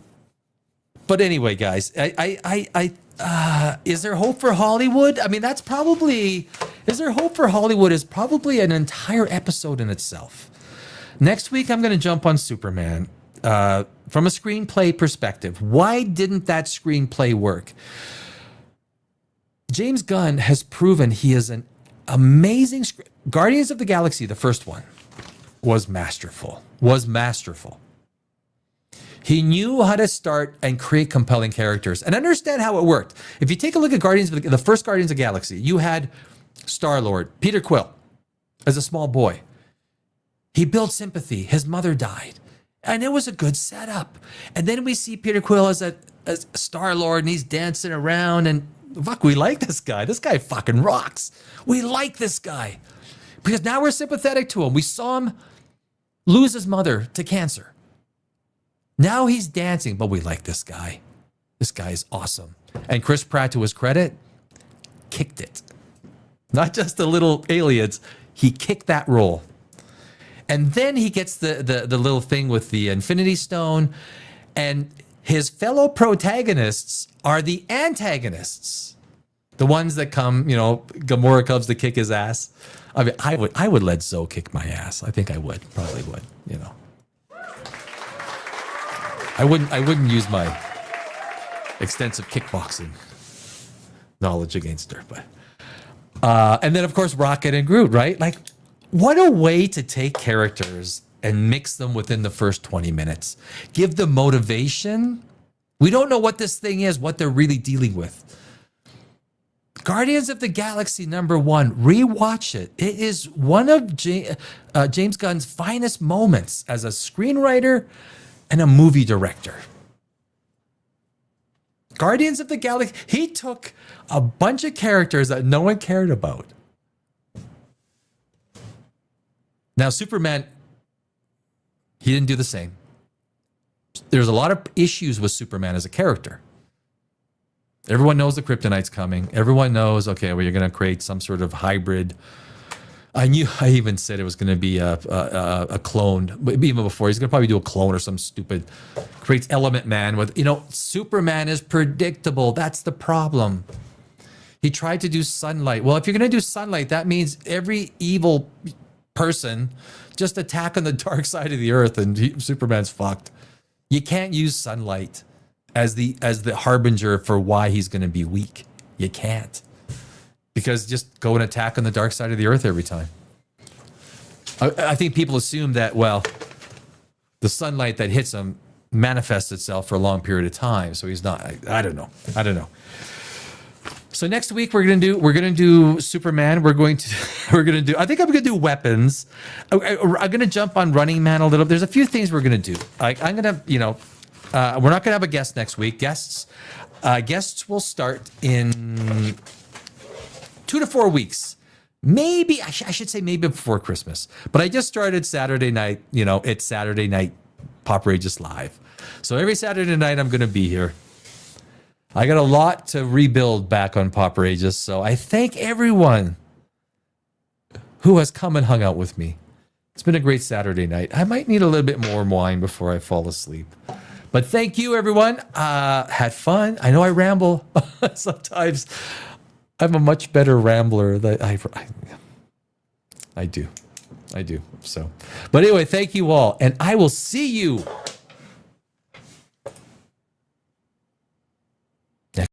Let's mother effing do this, man. Saturday night, we're live.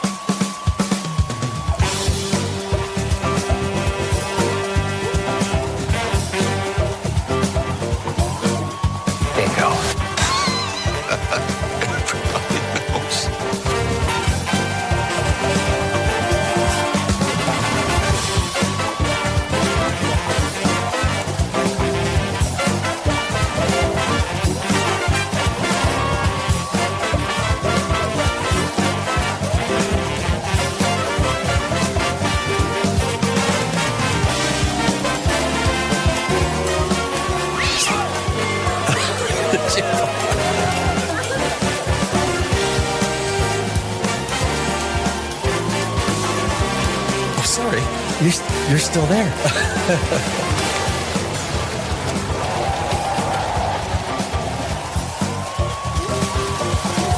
Yeah, baby! Are you not entertained? I'm sorry, baby. I didn't know it was your turn. Fuck you. Fuck me. What's wrong with being sexy? I mean, there's no Sexist.